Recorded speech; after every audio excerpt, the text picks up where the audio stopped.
Loud. Hello, everyone. No. I'm Brother Doug. I'm with my mom's sister Sharon, our brother Dennis, our sister Marissa, and we are doing a study today about the Passover, the Pesach. Our Pesach started last night at sunset. It is ending today. Roughly, if you're at Eastern Standard Time like us, you got about maybe, what, say 2.5 hours maybe hmm left of the Pesach. So all right, so we're going to start off. I think the perfect place to start off would be the original account, Exodus 12. So we'll start off with that. And mind you, this all points to Yahusha. So if we have any Christians that might be just joining in, just viewing this, and just wanted to be interested, if you might not be aware of this, any Christians that are listening, Paul, the apostle, says that all these shadows, okay, all these shadows point to the Messiah. They point to Yahusha. They point to Yahuwah. Okay, so this is important. And you might have been taught that you're only supposed to focus on reading stuff about Messiah and red lettering. If you understand the basic understanding, right, John 1:1, the word was Yahuwah. The word is Yahusha. The word is Yahuwah. Okay? The word is the creator, meaning the Messiah is everywhere, all over the word, not just the New Testament. So you might have been under that weird type of, I know that a lot of preachers preach that nonsense that you got to focus only on the New Testament, only on the good news accounts. No. What you have to understand, and to quote Chuck Missler here, the New Testament was basically, if I'm trying to not butcher this quote he gave, but the New Testament is the Old Testament revealed, hmm okay? Or I should say that it's concealed in the Old Testament. Messiah was concealed in the Old Testament, revealed in the New hmm Testament. What does that mean? It means he was always there. You just hmm didn't realize it. He was always there. And I'll show you even with the Targums as we read Exodus 12, and I'll give you the Targum version. You'll see that way before Messiah even came to earth, they knew that the word of Yahuwah was this coming Savior, was the Father himself actually protecting Israel, always being Israel's protector. Now, when Israel would sin, Israel became his enemy in a righteous way because now Israel's being apostate, Yahuwah would punish them righteously and vice versa. So anyway, so Exodus 12, and Yahuwah spoke to Moshe and Aaron in the land of Egypt, saying, "This month shall be to you the beginning of months. It is the first to you among the months of the year." And why is this important, guys? Because this tells us that this is when our new year starts. Forget January, screw January, okay?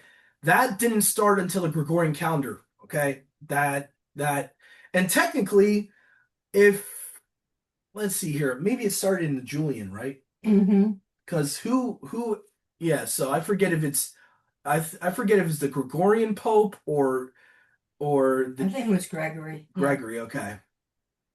Okay, so anyway, but you'll see that most of your Bibles, by the way, if you have a study Bible, in the footnotes, it tells you the Hebrew year always started either somewhere in March or April every year. It was always in the spring. It was never in February. It was never in January. And just to kind of give you guys like a concept, right? Okay, so Ak is 8, right? So the hmm original months, this is how it goes. Okay, so you got the first month of the year. So let's say April, right? April's 1, May's 2, June 3, okay? And then you got August is 4, right? And then you got September 5, or maybe no, September would actually be 7, I'm sorry, right? That's Sept. right. I'm sorry, I'm probably missing a couple months. So let me work it the correct way and backwards. So September 7, Ak 8, Nov 9, Dec December 10. hmm January, it originally was called something else, was the 11th month. Okay. Then you had February, the 12th month. Okay. hmm Then if there was sometimes in the Hebraic calendar, you'll have a 13th month year or a 12-month year. If it was a 12-month year, New Year's in March. 13th month year, it would be in April. You see what I'm saying? So that's how it always was until Julian and Gregory came on the scene. That's how it always was. So Rome is what changed it. And I actually came across a video recently, anyone's interested. Yahusha's timepiece has always been that way. Okay, so the new year was always starting when stuff was budding, when stuff was growing and all this stuff. So when he's saying here, the beginning this month is the beginning of the months of the year. What is it saying? It's saying that this is the first of the new year. Okay, so this month they're in Egypt, which by the way, most people would have understood they were in Egypt in spring. Okay, they were in Egypt when grain was getting ripened. Okay, when you would be able to give a sheaf, right, at first fruits. Okay, so the grain already would have had to start ripening around that time. Okay, so anyway. All right, the Passover is instituted.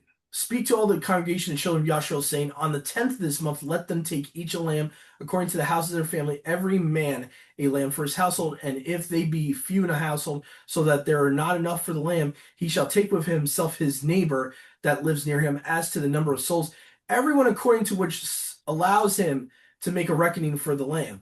It shall be to you a lamb unblemished, a year old, and it shall be of the lambs. And it shall be kept by you till the 14th of this month. Again, this is why it proves that till the 14th of this month, evening to evening, okay? Because literally you're keeping it right at the 10th to the 14th, okay? So evening to evening. So basically the end of the 13th starts the 14th. So that's when you're eating the lamb that night. That night that follows, there's like a transition period. Okay, so towards evening, right before, not right before, but I would say somewhere between the end of the day, between the end of the afternoon and sunset, in that gap, that in between period, that's when you're killing the lamb.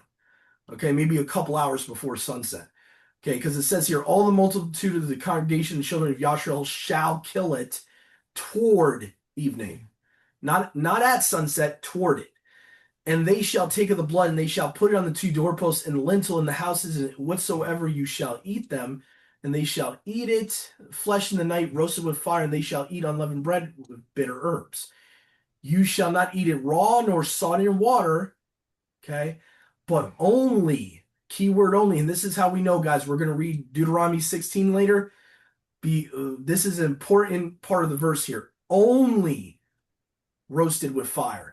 The head and the feet appurtenances, nothing shall be left of it till the morning, and a bone of it you shall not break, but that which is left of it till morning you shall be burnt with fire. And thus shall you eat of it, your loins girded, your sandals on your feet, you shall eat it in haste. It is a Passover to Yahuwah, and I will go throughout the land of Egypt, and will smite every firstborn in the land of Egypt, both man and beast, and on all the mighty ones in Egypt I will execute vengeance. And again, this is like for a lot. I'm not trying to attack the Christians here, but if you're a Christian that honestly believes there's no other gods in existence, okay, like there's no lesser mighty ones, like little gods's, okay, he's talking about taking vengeance over something that exists, not an idol. He's talking about something that exists, like entities, okay? Because he says right here, I will execute vengeance on all the lowercase g on most English Bible, gods of the Egypt, okay? So basically, this is why it's so important, guys, to understand the divine counsel. It is so important to understand this concept in Deuteronomy 32, verse 8, okay? Yahuwah had his righteous messengers before they fell.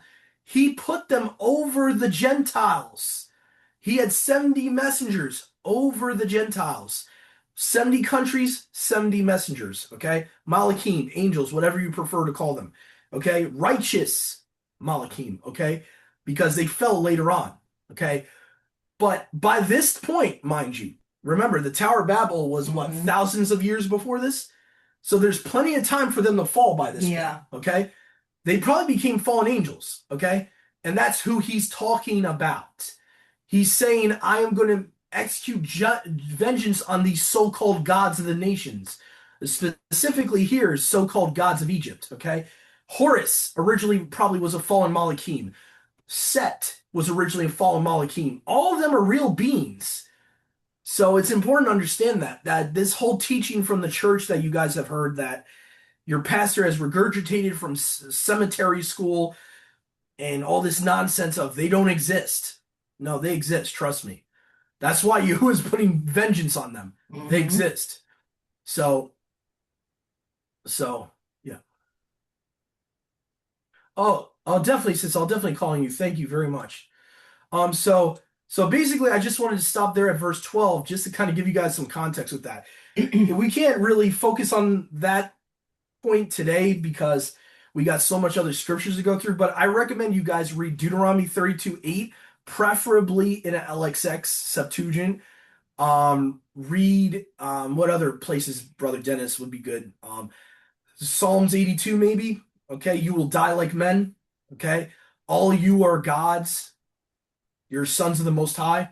Okay, this is like context here. So again, those principalities he put over the Gentiles that rejected him at the Tower of Babel. Now they're his enemies. Okay, hence why he says, "Don't have any other mighty ones before my Mm-hmm. face." Okay, there's other mighty ones, not equal to him. I want to make that very clear. Who is the supreme, true creator?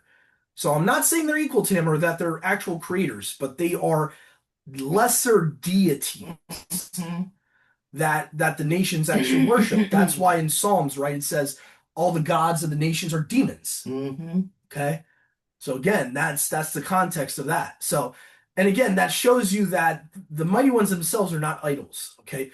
The idols were made historically to represent that entity. Okay. Mm-hmm. So let me give you guys a little history lesson here because I definitely for the Christians here because they might not know this. Genesis 6, right? I know you've been taught it's the sons of Seth and daughters of Cain and yada, yada, yada. No, it's not. Okay. Fallen angels came down, took on human bodies, according to the book of Jude, right? Took on physical human male bodies, slept with women physically, had giants through them, abominable titan giants, okay? Yahuwah sends the flood to protect his creation from being completely corrupted from that, okay, out of love, okay, regardless of what an atheist tells you, okay? Then, right, how are they going to worship those fallen angels anymore? Think about it. They can't. They're in Tartarus, right? Second Peter. They're in chains in Tartarus. How would they worship these giants in the fallen Malachim? They're not going to be able to do that. But if they do something that's evil and satanic and make a graven image that represents that entity, basically, guys, idols are a pagan idea of a mediator, right? Like an intercessor. It's almost like having their intercessor Mm-hmm. to their pagan god, okay? So the idol represents the god.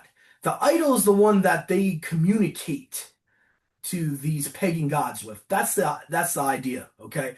So if anyone ever tells you guys that, and this is for our brothers and sisters in Yahuwah and Yahusha, or even Christians listening, if anyone ever says, okay, oh well, those are just statues, they don't, those false gods don't exist. Yeah, they do. Yeah, they do.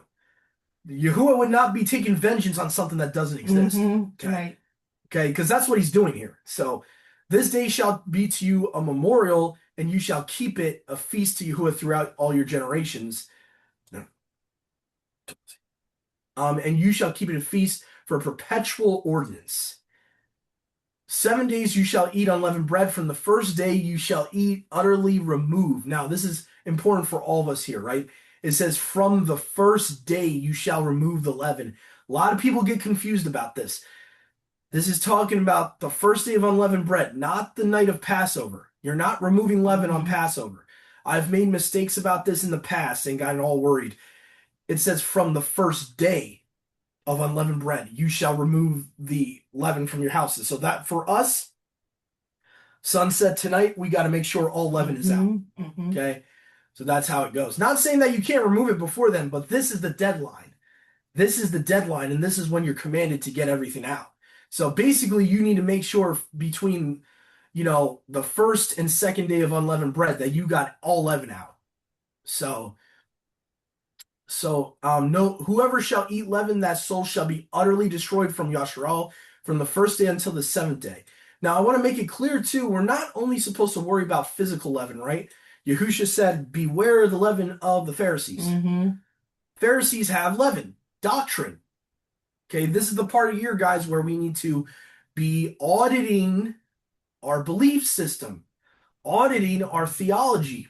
Okay, and not try to poke fun at anyone, but since this kind of goes back into this type of topic, okay, if any one of you is believing in stuff like, I don't know, the Gospel of the Essenes, I don't know, the Book of Jubilees, oh, I don't know, stuff that directly contradicts the Bible.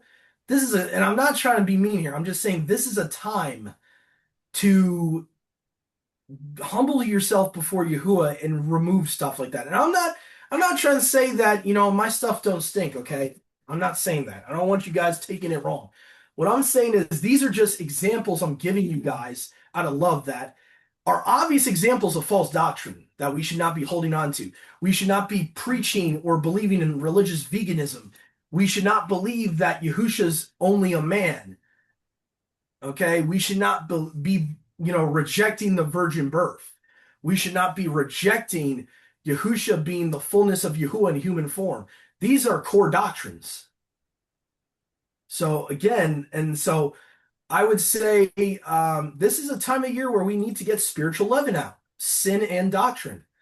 That is also part of the leaven that we need to get out. And Yahusha made it very clear to his disciples, you need to do that. You need to beware of what the Pharisees believe. Be aware of what the Sadducees believe. Okay, and that's why I say, and I know the knee jerk reaction from the church upbringing we've had is, oh, Yahuwah knows our hearts. I get it. He knows our hearts, but he also knows our hearts are desperately wicked. Okay, so we can't keep using that excuse. Okay, when we have the age of the internet is here, guys, we can't be ignorant anymore to what other heretical cultic sects teach, okay? Because it's very obvious out there, okay? I would say we should all be, and I include myself, all be looking at what we believe, whether it's, the Sabbath, the calendar. This is the time of year to really re-examine all of ourselves, okay? So I'm not just picking fun at people, okay? I'm saying all of us need to be doing that, okay? So that's the point, okay? So, and that's what Yahusha meant by spiritual leaven, the leaven of the Pharisees and the Sadducees. So I think it's important to understand too that both had leaven. The Sadducees had leaven too. So when you hear people try to toss you to and fro with doctrine of the Zadokite calendar and the Zadokites, just remind them that the Sadducees were Zadokites. There was no perfect priesthood, okay? Let me just go to Paul real quick because I know a lot of people want to bring this up. And I talked to a well-meaning brother that I still consider a brother, and we can agree to disagree on things. But he had a brother in his fellowship try to teach him this weird Zadokite legend that somehow they were, that their stuff didn't stink, supposedly. That just because Yahuwah chose them in the days of Ezekiel, mind you, the days of Ezekiel are way before the Dead Sea Scrolls, mind you, okay? That supposedly that they were perfect priests that didn't mess up ever and that they got a perfect calendar. Okay, so I just want to make it very clear that even Paul will debunk this, okay? When you go to actually the differences between the Levitical and Melchizedek priesthood. So I just want to prove a point real quick here. Now, Doug, when it says to cut off, it means to kill, right? Because a lot of people don't understand that phrase when it says if they do this, they shall be cut off, which Oh means yeah. they will be killed. Yeah, the only reason we can't do that today is because we're not in the land. Yeah, you're 100% right. But the only reason we can't do it today, and the reason that we just cut people off as in fellowship, is because we're not in a Levitical priesthood, and we don't have a Torah keeping judicial system to be stoning people. So basically, sis, to add to your point, the cut off context would be like people actually getting stoned. So you can't, unfortunately, we're in a Babylon. We're not in the land of Israel. We are under, we are kind of like where Daniel was. Obviously, Daniel wasn't stoning people. Okay. So we're in a situation where, yes, it's 100% correct to say that that's what cut off meant. But also, I do think in the New Testament, Paul kind of talks about that. There is things like, there are spiritual applications to that. Because if you think about it, right, if you spiritually cut someone out of the assembly, right, they're no longer, and if you give them into Satan's hand, right, because I think Paul talks about that, right? If someone becomes a heretic and all that, you give them over to Satan for a time for destruction of the flesh. They're basically now being given over to the enemy, spiritually speaking. So it's almost like they are being cut off. Okay, so I would say it's not completely wrong to apply that in a Melchizedek priesthood as in cutting someone out from the assembly. But you are 100% correct that the original context of that in the Levitical priesthood was stoning someone. That's how they would get cut off from Israel. So it's important to understand the two different contexts. Today, all we can do is cut off relationship. We can't, it would not be right for us to go randomly stoning people in a land that's not our land, and we're not in a Levitical priesthood. So I just want to make that you know very clear. I'm not telling you to stone people, okay? We can't do that if we're in the land of America, not under a Levitical priesthood, not in a Torah keeping government. Okay, that would be wrong for us to do. Okay, so I want to make that very clear. Stoning was given under a certain priesthood, certain parameters, under a certain type of government. It was not. It was not to be kept everywhere you live. Okay, because if you had meant that, he would have said everywhere you live.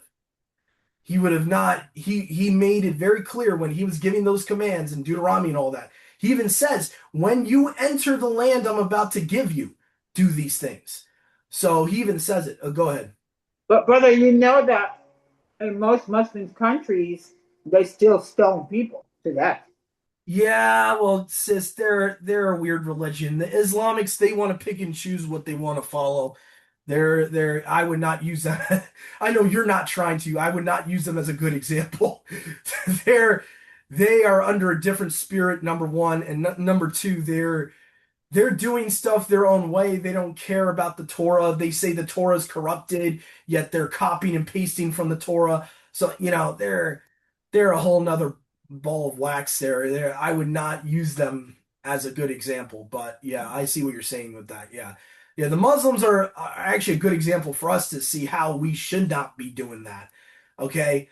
That's the perfect example of why we should not be doing that, because then we just start stoning people just in general without even having a real Torah keeping government to put that to implement that in.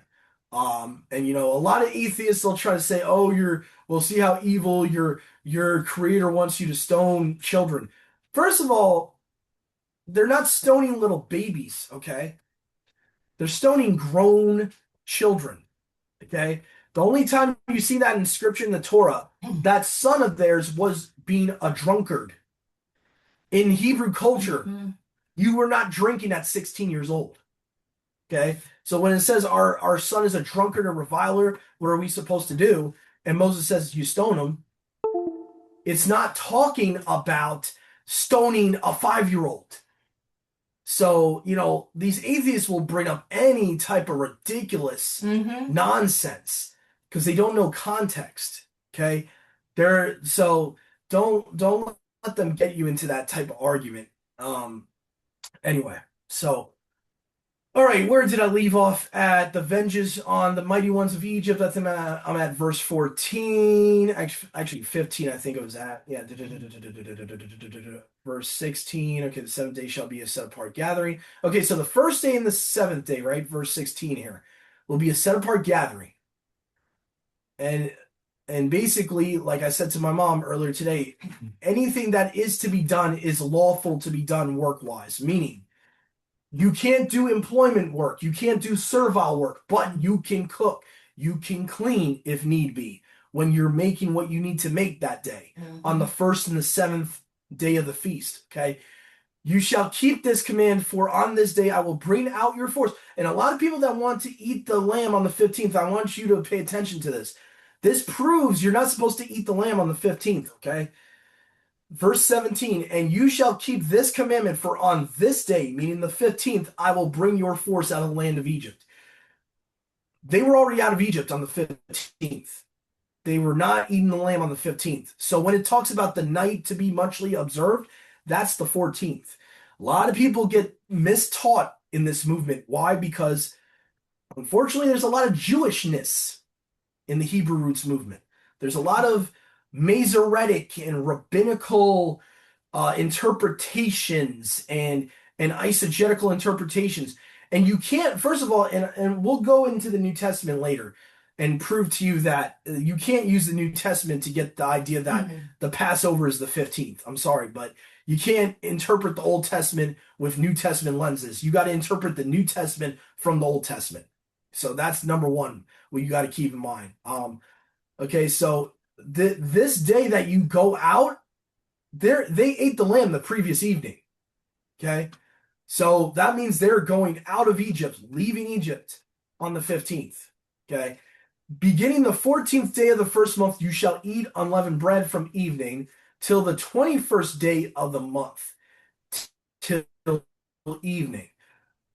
So this is how you get 7 days. Even though the Feast of Unleavened Bread, if you want to be technical, originally was only 6 days because it was the 15th to the 21st as one feast, and the Passover was a separate feast.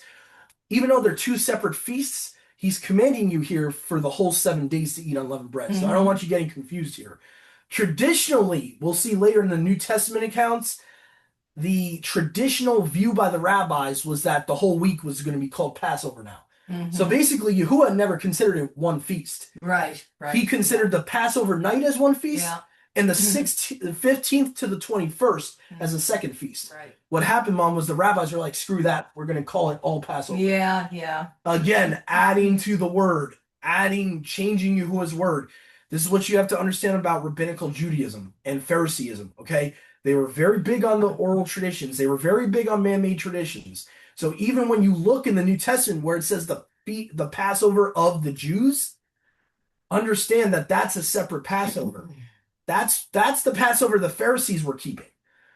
Yahushua and his disciples kept the Passover the prior night at the Last Supper. So we're going to talk about all that and go to those scriptures later on. But I just want to kind of set a foundation here so it will help you guys understand this culturally, historically, and all that. Okay. 7 days leaven shall not be found in your houses. Whosoever shall eat anything unleavened, that soul shall be cut off from the congregation of Yashrael, both among the occupiers of the land and the original inhabitants. You shall eat nothing leavened, but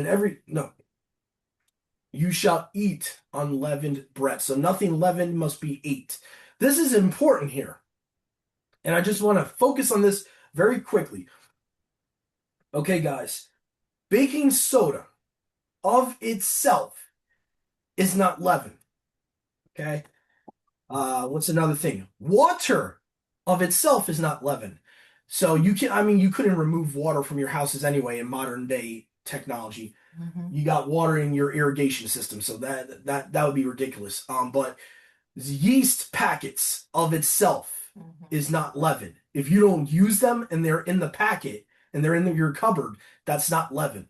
Okay, let me explain to you something. In agriculture, I'm pretty sure Brother Dennis, because I know he's had brothers and sisters that have been on farms, he'll understand what I'm about to say here. Zachary Bauer actually does a great video about this, by the way.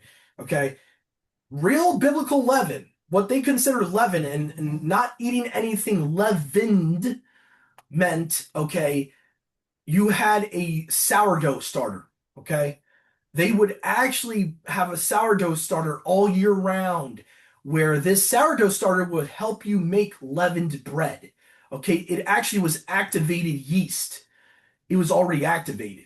It already had the water and the yeast and all already activated with dough. Okay? That's what he's talking about. He's not talking about, getting rid of all your yeast packets that you bought from the store or baking soda. That would be ridiculous. It's not leaven. It hasn't been activated. It's not even leaven. And furthermore, think about this for a second. Yahusha drank wine. Mhm. He drank wine on the night of the Passover. So you're telling me what? They're going to finish a bottle of wine in one night? I mean, that's the only way for you to interpret it, that it just means anything, any type of yeast in your home to get rid of. You would have to think then that Yahusha, and his disciples drank a whole bottle of wine in one night and got drunk. So, I brother, does mean, pasta and potato chips is considered yeast? pasta, Pasta, no. no. Pasta's never leavened at all.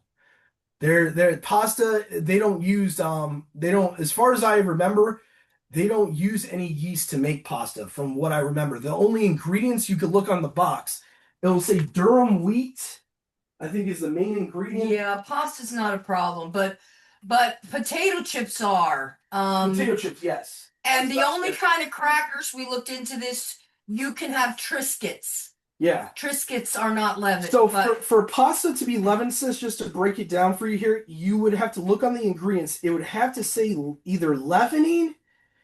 Yeast would have to be an ingredient with water. Okay, the only way you can get something leavened is you have to have it activated. The yeast has to be with water or yeast with sugar.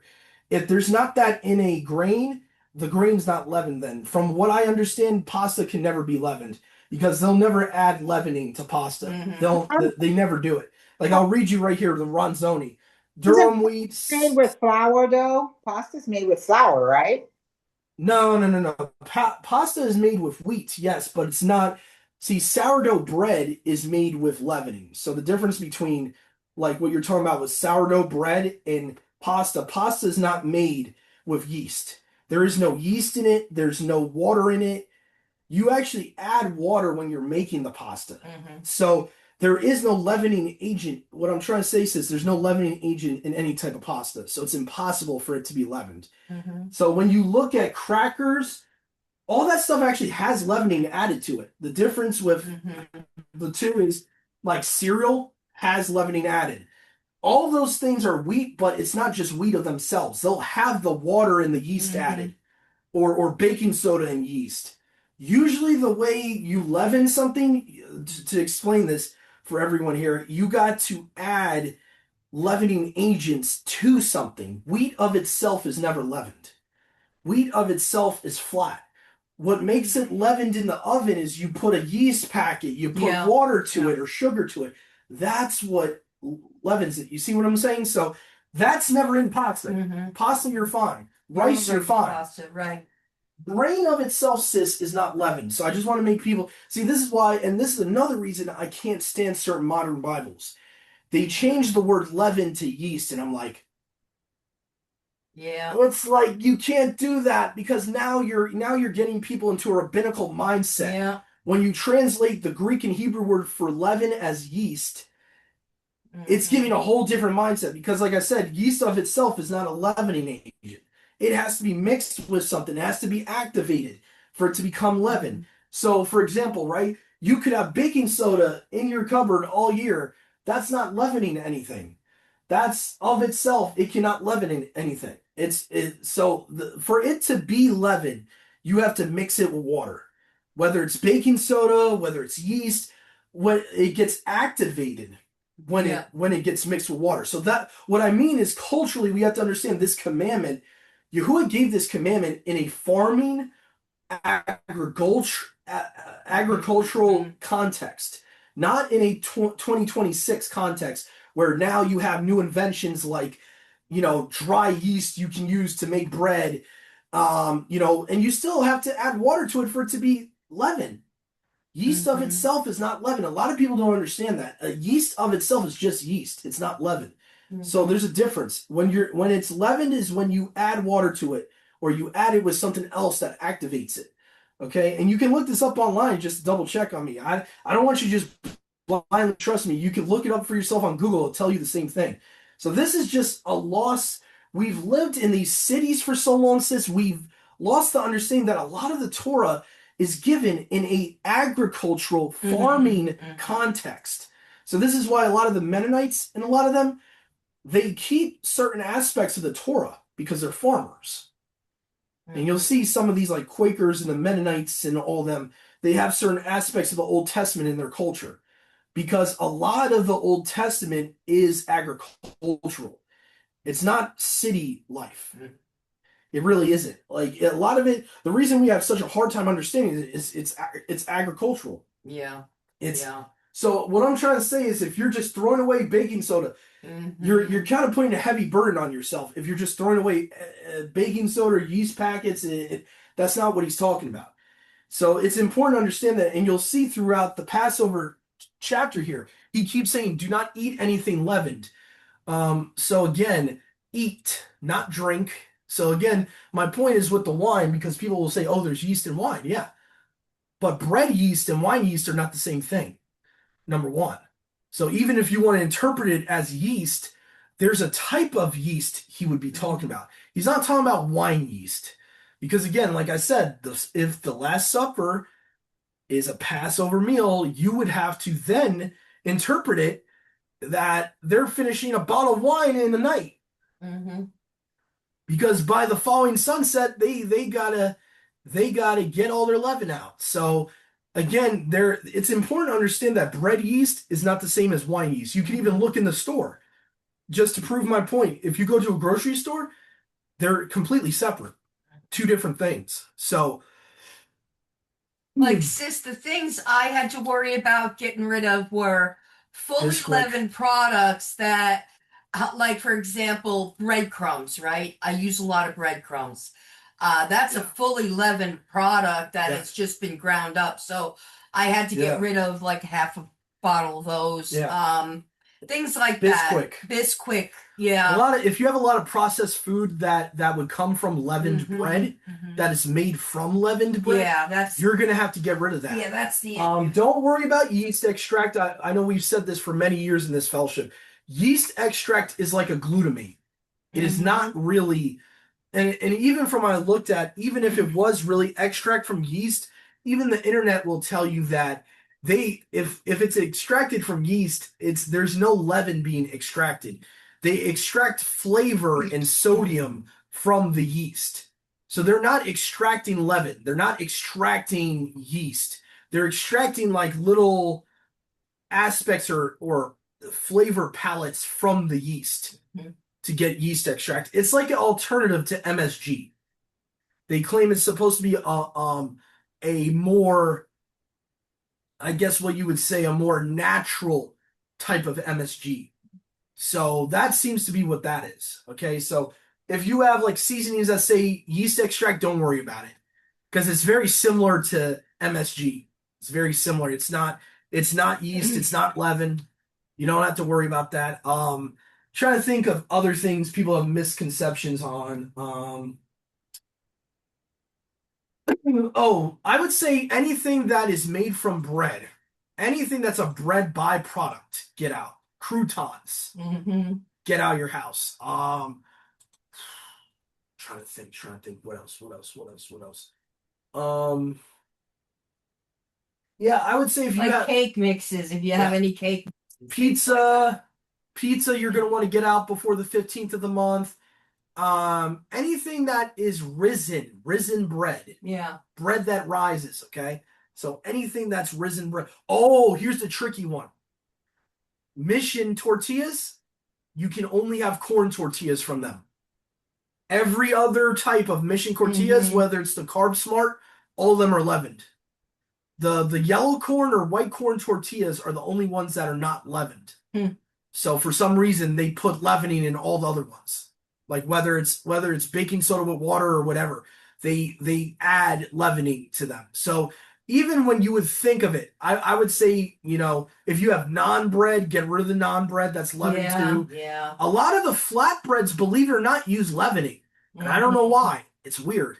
So that's strange. But yeah, those are the things you actually, for a fact, I know you're gonna have to get rid of if you have anything that's like a bread product, anything that would be made from bread that's leavened in an oven.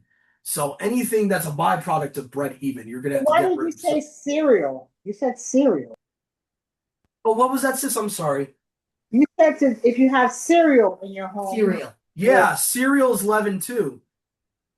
Yeah, cereal's leavened. It will say it on it. It will say it on it. It will say like water as one ingredient, yeast as the second ingredient. Like basically you want to look at your ingredient list. You want to look at if it says water as one of the ingredients, yeast as one of the ingredients that's activated, that's leavened. Sometimes it will just say leavening. It will literally say leavening in the ingredients.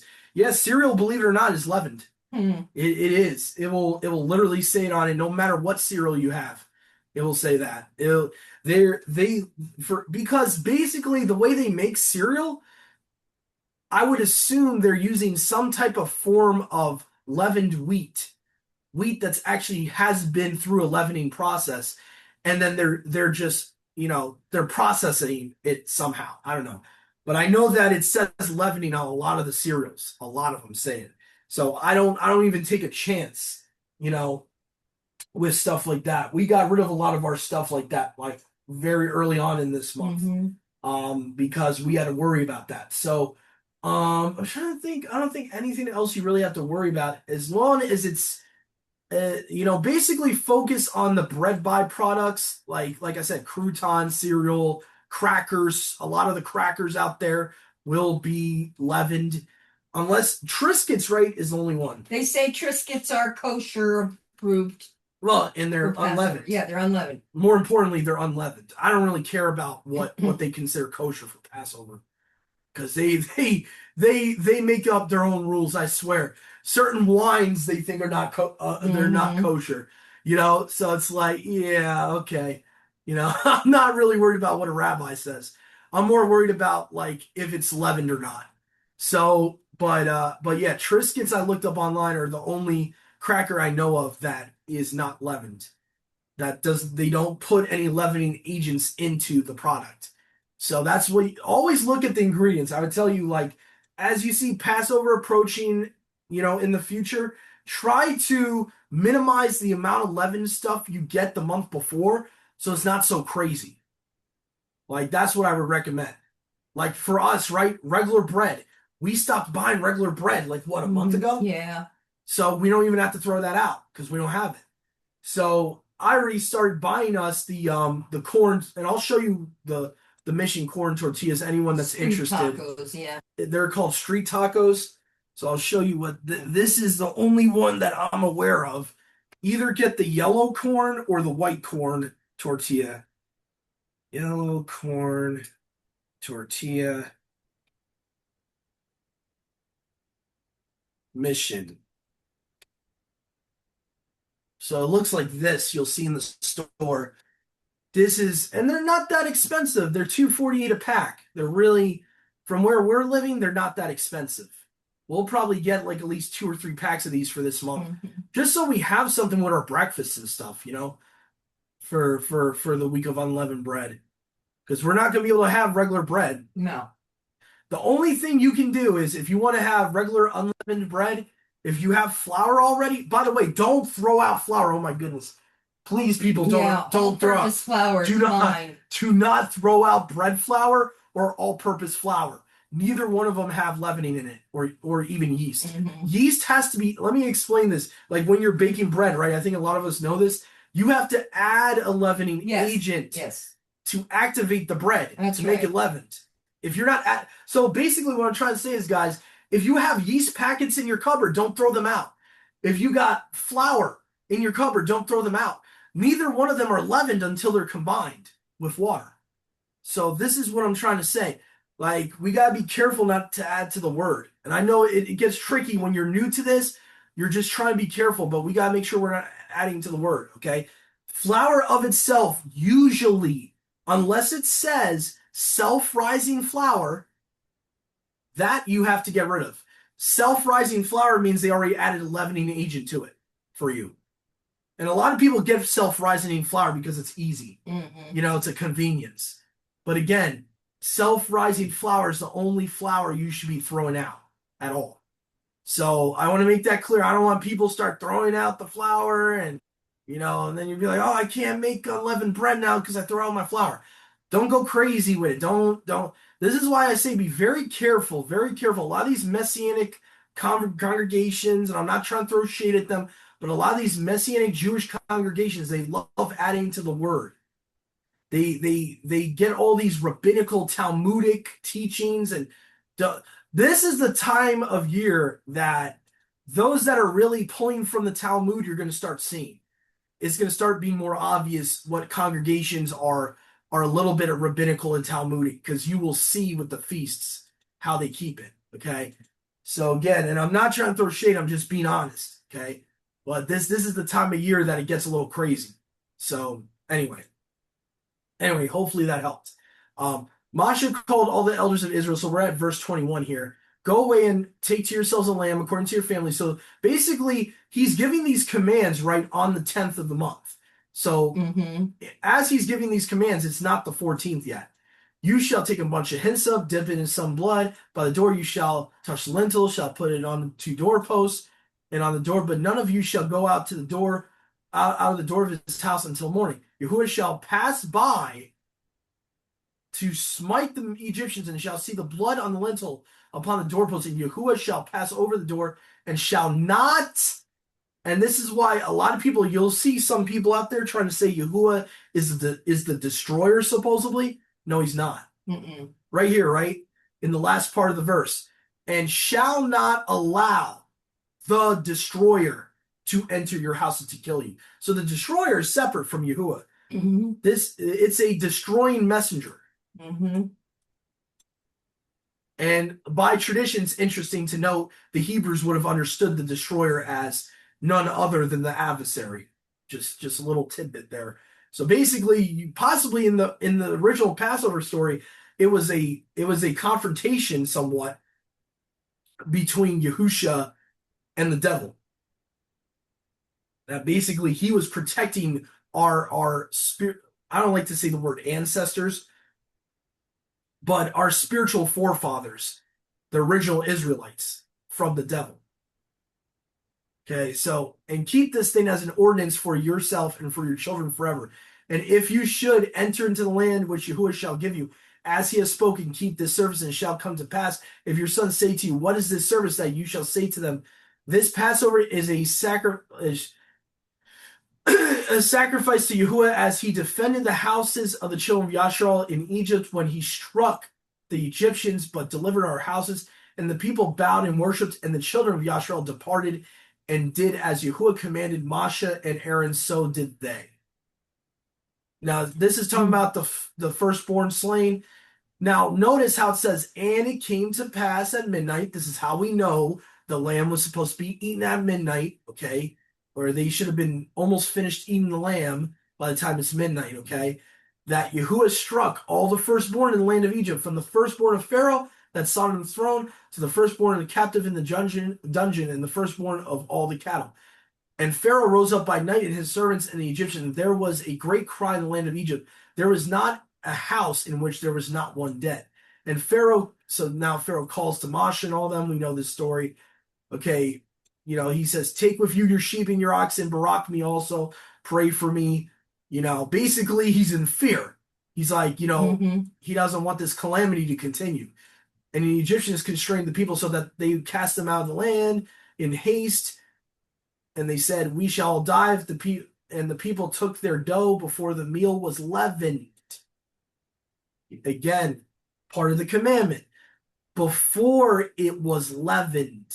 Bound it up as it was. So even right here, you could say they already made dough that was not leavened to take with them in their sacks. Okay, so obviously, again, pointing back to, you should not be throwing out your dough, guys. Okay, or your flour. Okay, bound it up as it was in their garments on their shoulders, and the children of Yashar did as Moshe commanded them, and they asked of the Egyptians articles of silver and gold and apparel. And Yahuwah gave his people favor in the sight of the Egyptians. They lent to them, and they plundered the Egyptians. And now it's talking about when they went to Sukkot, okay? They went up with them, sheep and oxen, very much cattle. Now 600,000 footmen And then you had, let's see, they went from Ramesses to Sukkot, besides the baggage. So that's just 600,000 men, not including their bags. Now, I wonder if that's just the men. That's just the men. Jeez. There were like over 1 million of them. So I would say, even let's say there's like almost an equal amount of women, right? Yeah. You're at least talking about 600,000 times 2. What would that be? 12, a million? Let's see. 1,200,000? That would be at least. Yeah, around 1.2 million. Yeah. Yeah, 1.2 million at least. Yep. So provision for themselves for the journey. The reason I'm skimming, guys, is because we have so much other cross references to do. So I'm kind of just skimming here. Okay, so sojourning children of Israel while they sojourn. Now, this is important too, guys, why you should consider the Septuagint here. This creates a major issue in a lot of these Bibles. Okay, your Masoretic, and Brother Dennis, you could even just check me if I'm wrong, look in your ISR at Exodus 12, verse 40. The Masoretic literally takes away the word Canaan here. And it makes you think they were in Egypt for 400 years. So the Masoretic version would say the sojourning of the children of Yashar, that when they sojourned in the land of Egypt, in the land of Egypt was 430 years. That's how the Masoretic would say, right? The LXX says, and also the Samaritan Torah agrees, and the Targum agrees, that they were in Egypt and the land of Canaan for a total 430 years, which means like what? Roughly what would be 430 divided by 2? 215 maybe? 215, yeah. So 215 years in Canaan, 215 years in Egypt, basically. Okay? And so you have 3 witnesses for that version.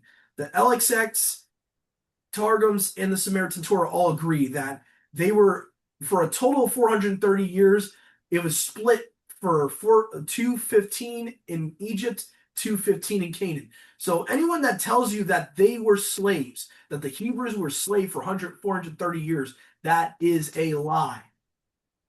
They were slaves for 215 years, guys. They were not. The slavery in Egypt by the Zionists has been because they're trying to claim to be the people, right? So these Edomite Zionists have gotten people to believe that the slavery was so bad that they were almost slaves for like near 500 years. When in actuality, they were only slaves for 215 years. I'm not saying that that's great, but I'm just saying it's been exaggerated, okay? Just like the Holocaust has been exaggerated, okay? They were slaves for 215 years. Then Yahuwah rescued them, okay? They were 215 years in Canaan first, Abraham to Moses, okay? They were 215 years in Canaan, then 215 in Egypt. So be very careful. Very careful when someone says, "Oh, well, they were slaves for over 400 years." No, they weren't. Okay, so, and it came to pass after the 430 years, all the forces of Yahuwah came forth out of the land of Egypt by night. It is a watch kept to Yahuwah, so that he should bring them out of the land of Egypt. That very night is a watch kept to Yahuwah, so that it should be to all the children of Yisrael to their generations. And Yahuwah said to Moshe and Aaron, "This is the law of the Passover. No stranger shall eat of it, and every slave of the servant bought with money you shall circumcise, and he shall eat of it." Talks about the sojourner. You shall not carry the flesh out from the house. Bone of it you shall not break. All the congregation of the children of Yisrael shall keep it. If any convert or proselyte. Now, what I like about sometimes the Septuagint, it will paraphrase like a stranger that's in covenant as a proselyte. Right. Shall keep to you the Passover to you. So I want to make it very clear when people say, and again, I'm not trying to throw shade on any Christians watching here, but if you haven't come out of the church and you're still doing Sunday service, you're still doing this, you're still doing that, you are not a proselyte. You are not crossed over yet. You should not be keeping the Passover, okay? This is why it's important to understand this. It wasn't just regular strangers, guys. It was strangers that were in covenant. They were already ready to be circumcised. They were not regular Gentiles from another belief system. Okay?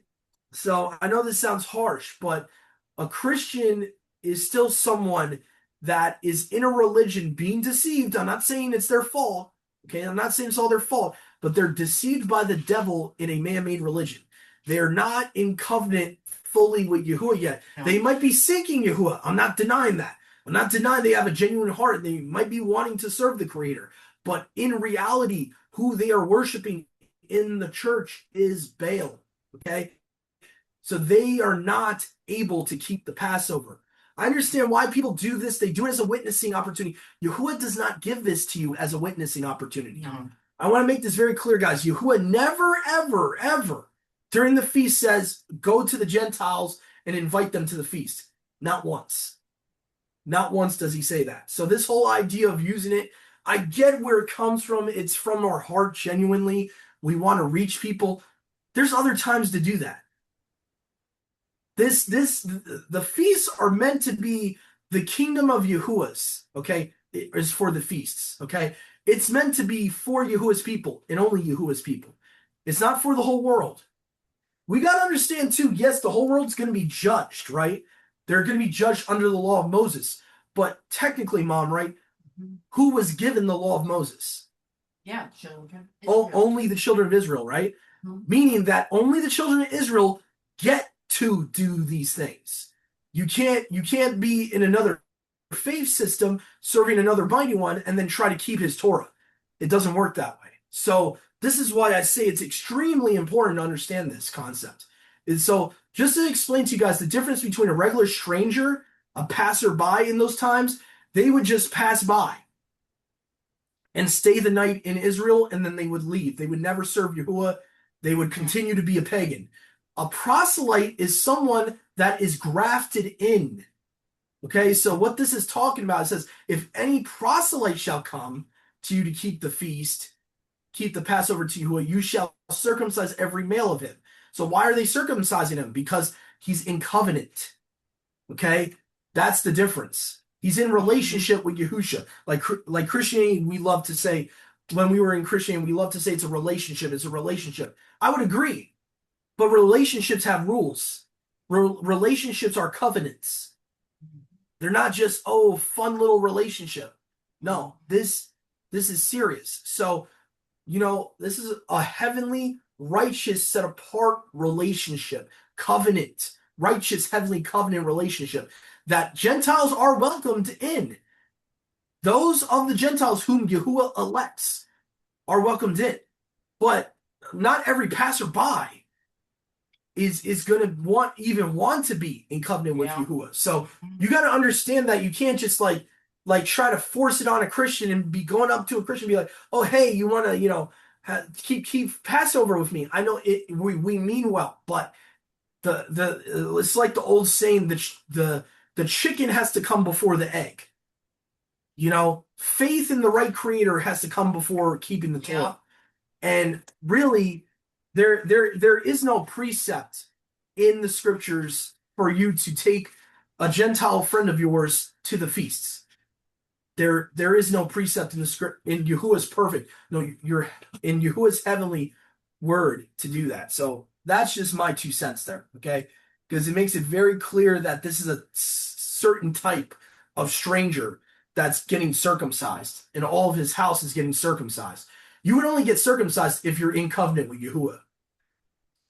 So, again, but anyway, and then shall he approach to sacrifice it. He shall be even as the original inhabitant of the land. No uncircumcised person shall eat of it. There shall be one law to the native and to the proselyte coming among you. Again, proselyte, convert, okay, to the Hebrew faith. Okay.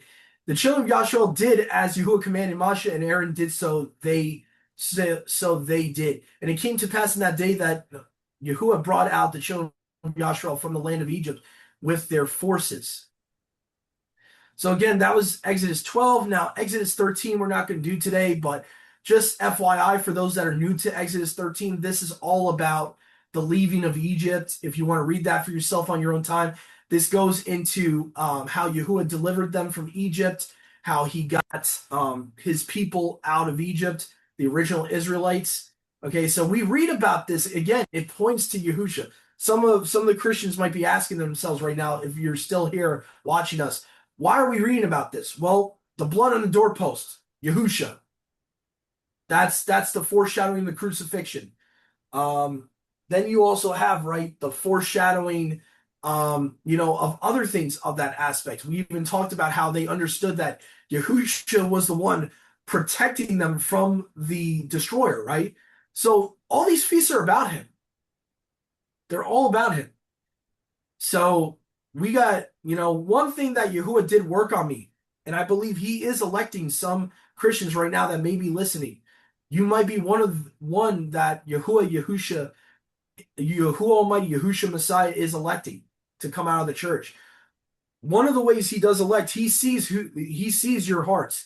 If your hearts are really circumcised to want to do these things or not, or whether you have a hardened heart or not. Okay, that's one of the ways Yahuwah selects in his election. I mean, he also pre-knows. I mean, that's a whole nother context for a whole nother day, a whole nother study for a whole nother day. But Yahuwah knew from the foundation of the world who he was going to elect. So that's a whole nother context for a whole nother day. But all right, so we talked about Exodus 12, right? Alex X says protect, spread his protection. In the Targums, it's even more specific. So if we have time, I might go back to the Targums later and just show you that, how it's more specific about his protection. Exodus 23, 14 to 15, I think will be the next one. So Exodus 23, 14 to 15. Let's see here. I think Sister Marissa, since you volunteered, would you like to read Exodus 23, 14 to 15? Yes. 23, 14 to 15? Yeah. Okay. So in the ISR, it says, 3 times in the year, you are to celebrate a festival to me. Guard the festival of Matzot. 7 days you eat unleavened bread, as I commanded you, at the time appointed in the new moon of Abib. For in it you came out of Mizraim, and do not appear before me empty-handed. Yeah. So that's very clear there. So you got 3 feasts, right? And so 3 feasts the men. Just want to make it very clear this is in context talking about the men. How I know is because other places in the Torah it will say men. All your males, men. So even though it doesn't say men in this place, it says men in other cross references. So that's why I recommend people have the Blue Letter Bible app. And I think since I shared that with you recently, the Blue Letter Bible app, if you have an Android or iPhone, you should be able to get it on your phone. It's very good for these type of topics because it will show you actually on the header where it says the 3 feasts. It will actually have in parentheses in a link all the other cross references for these feasts. So you can go there and get context. So I really recommend Blue Letter Bible app from the blueletterbible.org. You can get it on, I think, iTunes or the Google Play Store. So it's very handy, very handy. So, but yeah, so 3 times the men, the context would be the men are bringing these offerings to the temple or the tabernacle 3 times of the year, not appearing empty-handed, okay, of the sacrifices. So a lot of people say, well, Doug, what about today? I don't want to appear empty-handed. And I'll be like, well, first of all, what kind of priesthood are we in today? Do we have Levites today? Because you can't, as a normal Israelite, put an animal on an altar, okay? So Yahuwah doesn't contradict himself, okay? If you read the whole Torah, understand the whole Torah in context, this was being given in a Levitical priesthood context, okay? There is no offerings in a Melchizedek priesthood. A lot of these things are put on hold right now. We have to understand that. And even like I think Sister Marissa brought up a great point where it says forever. We have to understand though, these things like we were talking about last Shabbat, these things, even though it says forever, it's forever to be kept in its context, in the context that it's given. So meaning that as long as you have Levites, you can keep that.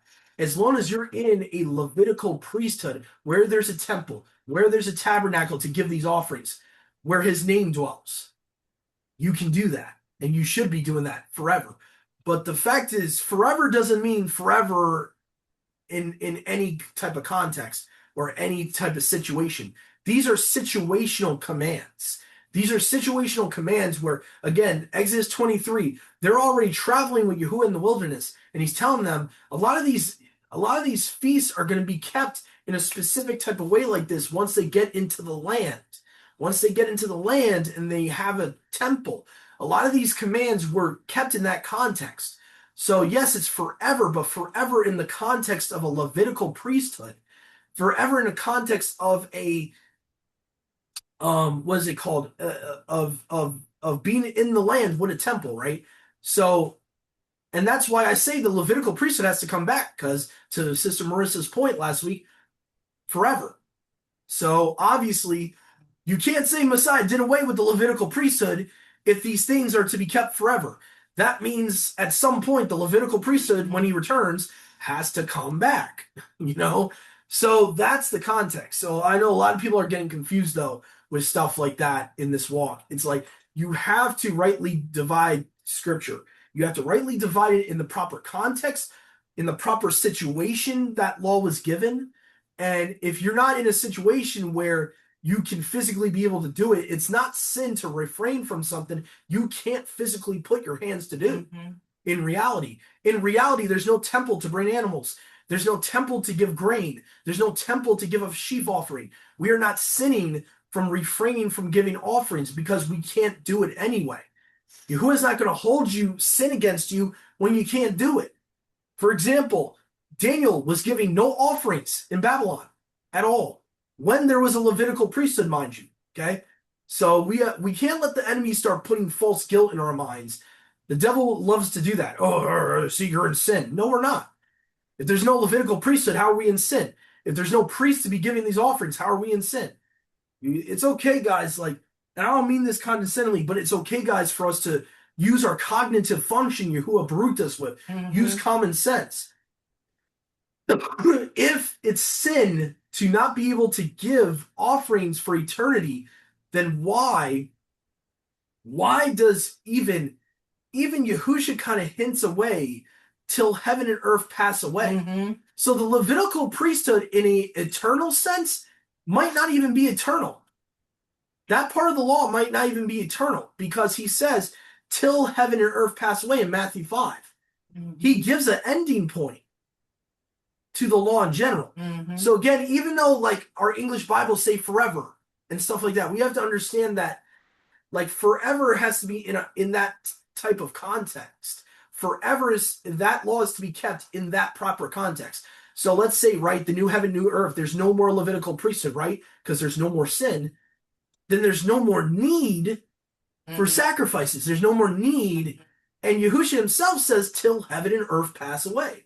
So he does give an ending point to the law, or maybe parts of the law, like the sacrifices. Okay, so like we also have to look at all scripture, take scripture as a whole. And I know in the church we're used to like cherry picking verses, but we gotta be. I'm just saying in the nicest way possible. We have to be careful. I know it's not intentional, but we gotta be careful not to take one verse and run with it. So we got to look at the whole context, right? Because this is all about Levitical stuff in this whole chapter. The blood and the fat of the sacrifice to give to Yahuwah. Don't eat the blood and don't eat the fat of his sacrifices. All that's Levitical priesthood. All of that. So the only part of this chapter that seems to not be Levitical is like way at the end when it talks about Yahushua pre-incarnate. And I just want to mention this for the Christians. If you don't know, now you're going to know. Okay? Yahushua. Okay? Sometimes in the Tanakh, in the Old Testament, he will be called the messenger of Yahuwah, okay? Or it will say, my messenger, okay? This is not talking about a regular angel. This is talking about the creator, pre-incarnate form, Yahushua HaMashiach, Yahuwah Almighty, pre-incarnate form, before he took on human form. as the messenger of Yahuwah. So, for example, right, how we know this, this ties right to John chapter 5. I came in my Father's name, right? And behold, I send my messenger, this is Father talking, before your face, that he may keep you in the way. I know that sounds familiar, right? Who is the way, the truth, the life? Okay? That he may bring you into the land, which I've prepared for you. Take heed to yourself, hearken to him, don't disobey him, for he will not give way to you, for my name is on him. And I think the Hebrew there would say, he will not forgive your sin. Right. So this is a big deal here for like the church is always taught, oh, we're covered by his blood, we can do whatever. If this is Yahusha here, this is part of his character. Okay? So he is not going to forgive willful sin. Okay? And you see that in Hebrews chapter 10 as well. Okay? It says if we sin and we continue on sinning, already knowing the truth and all that, okay, that's talking about on purpose sin or willful, 100% willful sin. You know, like Genesis 6 was willful sin according to the book of Enoch. The sons of Elohim, the watchers, knew what they were doing. They willfully sinned, and there was no intercession for them at all. Yahuwah said to Enoch, nope, nope, you can't intercess for them. There's no forgiveness, nope. So it's not that Yahuwah's meaner. No, no, don't say it. It's not that he's evil spirit or mean. It's that Yahuwah has righteous judgment. There are consequences for our actions. There are consequences for willfully, on purpose, continuing in sin. No.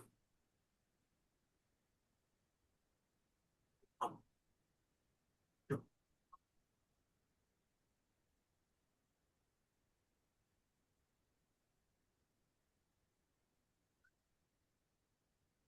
All right, so hopefully you guys get that. I want to go to other scriptures here, just a couple others here. So Exodus 34:25, probably to save time here, I might just read it out of my physical scriptures here. Yeah, I should have a physical Septuagint here, just to save a little bit of time here. Oh. All right, so Exodus 34:25. So let's see here. Yeah. I'm trying to remember. I know it's right before Leviticus here. Oh, the Greek has weird spelling for these books. Leviticon? That is weird in the Greek. Okay. Let's see here. Here we go. All right, so 34:25. I don't know why I have that here. That has nothing to do with. How does yours read, Mom, in that verse? Thou shalt not offer the blood of my sacrifice with leaven, neither shall the sacrifice of the feast of the Pesach be left unto the Lord. Okay, yeah, I forgot. The Septuagint sometimes has different chapter numbering sometimes in Exodus. It gets a little weird. That's true. Yeah, so mine is actually talking about women's garments. I don't know if that's weird. Okay.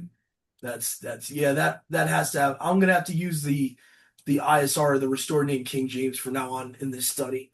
All right, so this is a restored name King James here. All right. So basically, this is talking about the sacrifice of the Passover, and let's see here, 3 years. See right here, this is what I was talking about, right, with the other verse. So 3 years, all your men. Mm-hmm. Now, children, I don't think it's supposed to say children. King James, what are you doing? What are you doing? That it should not say men, children. What are you doing? Yeah, no. 3 times in a year, all your men, not children or men, children. All your men shall appear before Yahuwah, the Elohim of Yasharal. So again, this is where we get the idea. Only the men would bring the offerings to the priest. Only the men. So again, this is important to understand the context of this. So when it talks about appearing empty-handed, technically none of us can prevent that at this point. The only thing that you can give to Yahuwah is offering yourself as a living sacrifice, like Paul talks about, right? Paul, again, in Hebrews, talks about there was a change in the Torah. Not that the Torah is done away with, there was a change in the Torah. in the Melchizedek priesthood, a lot of the offerings now in a Melchizedek priesthood, the only offerings we really have that we see Paul talk about, Peter talk about temporarily is bulls of our lips, okay? Bulls of our lips and living set apart. That's the sacrifices given in spiritually. No. I don't. No,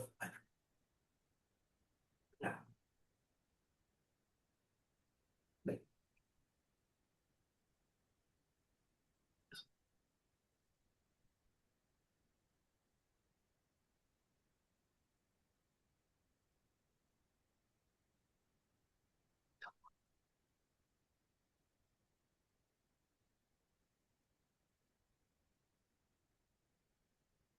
Okay.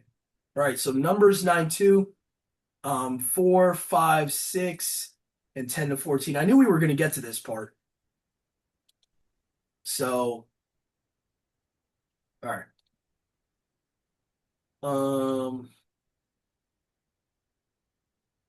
Yahuwah spoke to Moshe in the wilderness of Sinai in the first new month of the second year after they had come out of the land of Mitzrayim, saying, and again, footnote says or a month, meaning Kodesh, the Hebrew word can mean moon or month. So I'm reading from the ISR 2009 here. Now let the children of Yasharel perform the Pesach. Wonder why it's spelled that way. They got a weird way of spelling the Hebrew here. They leave the C out at the end. That is weird. Pesach at its appointed time on the 14th day of the new month between the evenings before it at its appointed time according to all its laws and right rulings you shall do it. So there we go. We're going to fast forward here to the second part of this chapter, verse 6 here. But there were men who were defiled for a being of a man. Now, I hate it when the ISR does this. They try. It's like they try to paraphrase it too much. Okay, so basically they were defiled by touching the dead body of a man, is what it's saying, so that they were not able to perform the Pesach on that day. So why couldn't they do it? Because they touched a dead body. Okay, and again, we talked about this off the record before, Mom. Like, how long are you unclean by touching a dead body? A week. A week, right? So technically, if you, let's say you touch a dead body on the 7th, right, of Abib, if the Passover is not there until the 14th, you'll be clean. So very careful people are not, you got to be very careful not to twist this understanding of this chapter just so you can keep it in the next month, okay? Unless you're being, and again, no one can claim they're on a journey. I know people are going to say, well, no, you can't. If there's no temple, there's no tabernacle. Yahuwah's people are not together keeping it anyway in this Melchizedek heavenly priesthood right now. No one, the fact is there's no one place where all of Israel's gathering. So you can't say you're on a long journey. That's the context of being on a long journey. It's not about, oh, well, I'm not home right now. You could keep the Passover wherever you are. They were keeping the Passover in the wilderness, guys. They were keeping the Passover in Egypt in captivity. It had nothing to do with being able to be with enough people. The only time that you had everyone together for Passover was in the land, when they were in the land and they had a temple, okay? Or they had a tabernacle in the wilderness. That's the only time they had everyone in the land, okay? Or at one place at one time, okay? Even with the original Passover that we just read about in Exodus 12, not everyone was in one place, okay? You know, basically the Hebrews lived next to one another, but they were not all in one place, okay? So they were each other's neighbors, but they were not like literally all in one house, okay? Okay, so it talks about they were defiled by touching a dead body of a man, bring near the offering of Yahuwah at its appointed time among the children of Yashral. And Moshe said to them, wait while I hear Yahuwah concerning this matter, concerning you. Yahuwah said to Moshe, saying, speak to children of Yashral, when any male of you is unclean for a being or is far away on a journey, he shall perform the Passover of Yahuwah. Notice how it says a man, a male. This is not for women, okay? So I want to make that very clear. If you know of any sisters that are trying to wait until the second month, they shouldn't be doing that. And again, the context here, guys, is the idea that everyone had to be together at the temple for Passover. That didn't happen until there was a sacrificial system. Okay? Not everyone, Yahuwah originally never commanded everyone to be in one place at one time to celebrate the Passover. He never said you had to be everyone together. So for those out there saying, well, we have to wait because the men are unclean. No, you don't. The men that were unclean had to wait, not the whole congregation. If you read this chapter in context, they're the ones waiting, not the rest of Israel. Okay, so it clearly says any male of you. Doesn't say women too. Okay, on the 14th day of the second new month between the evenings, they perform it. With unleavened bread and bitter herbs, they eat it. Okay, so again, this is another context a lot of us miss it. And I have to be honest, I had to repent of it in the past. I thought we were supposed to be eating the unleavened bread with bitter herbs the whole 7 days. But clearly it says here in Numbers 9:11, it says on the 14th day, they perform it with unleavened bread and bitter herbs. They eat it.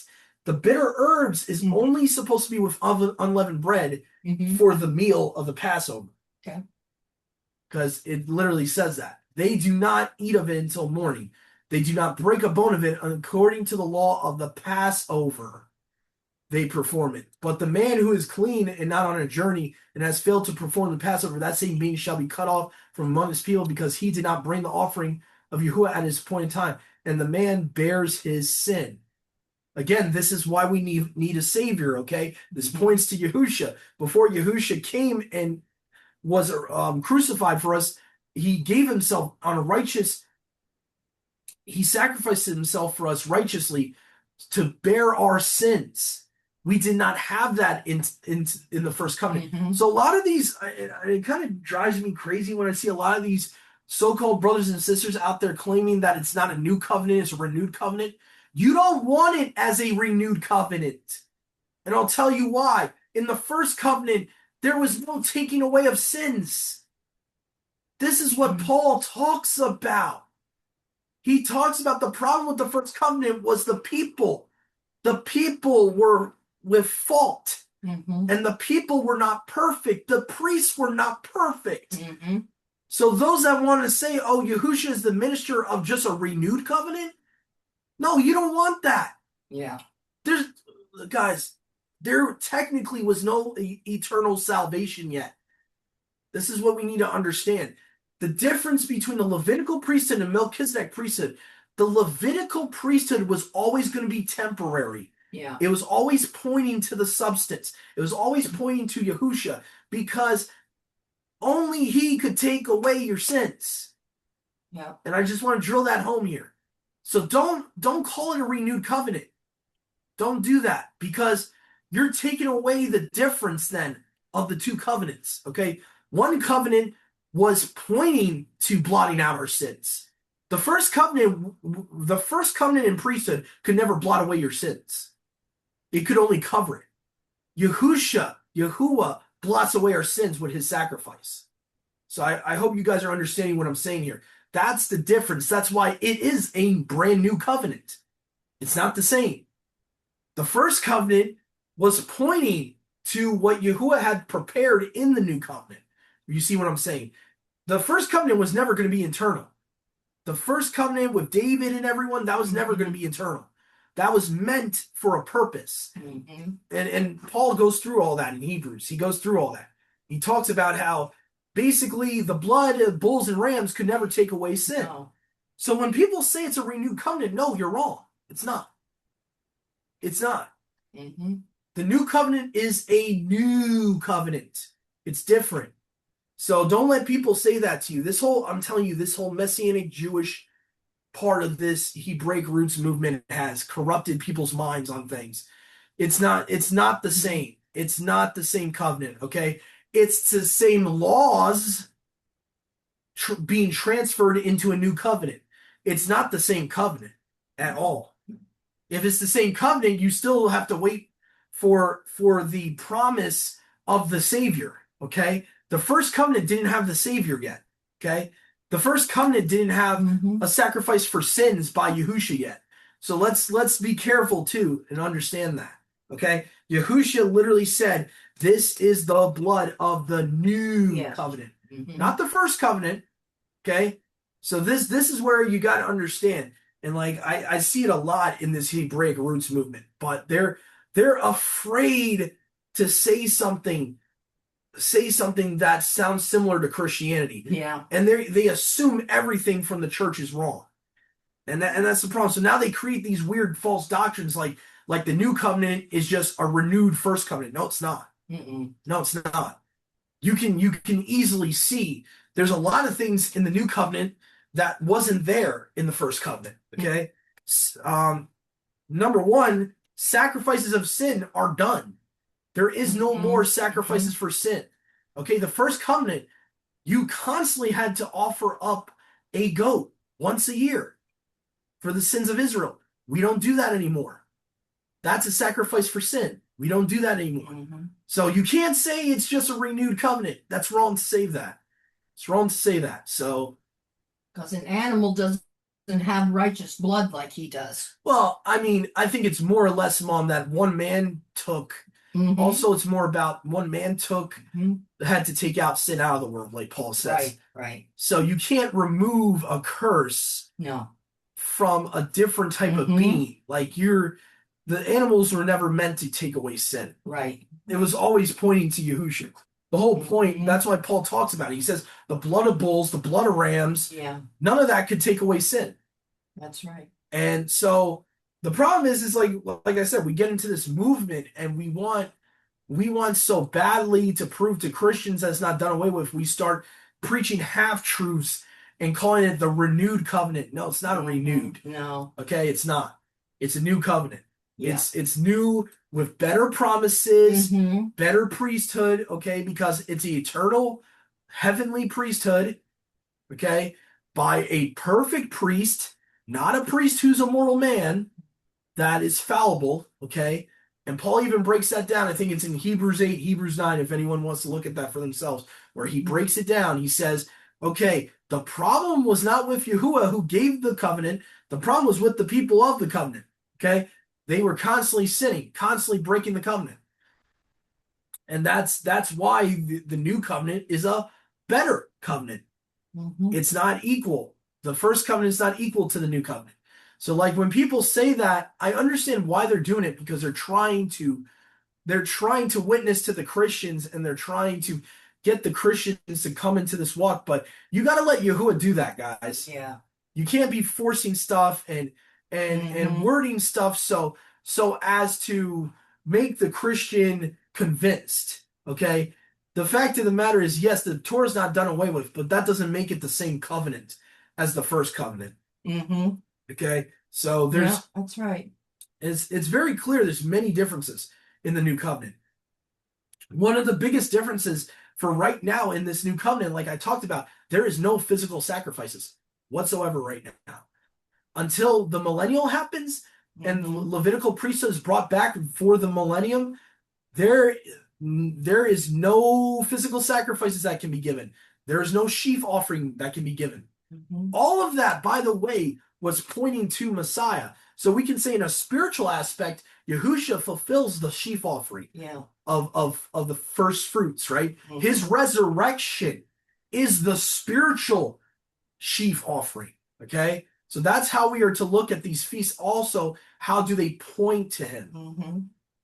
Anyway, hopefully I'm getting through here. So to you guys. So hopefully I'm just kind of making sense with what I'm talking about here. So be careful of people that say renewed. They mean well, but that's a deception. It's not the same covenant. And it's not a good thing if it was. It really isn't. No. Because you can't have a new priest, a new priesthood in the same covenant. It's not how it works.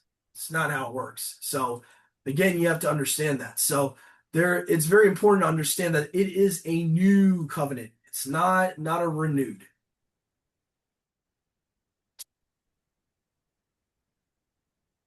And in the first new month, no, here, in the first new moon on the 14th, no, here, yes, righteous, yes.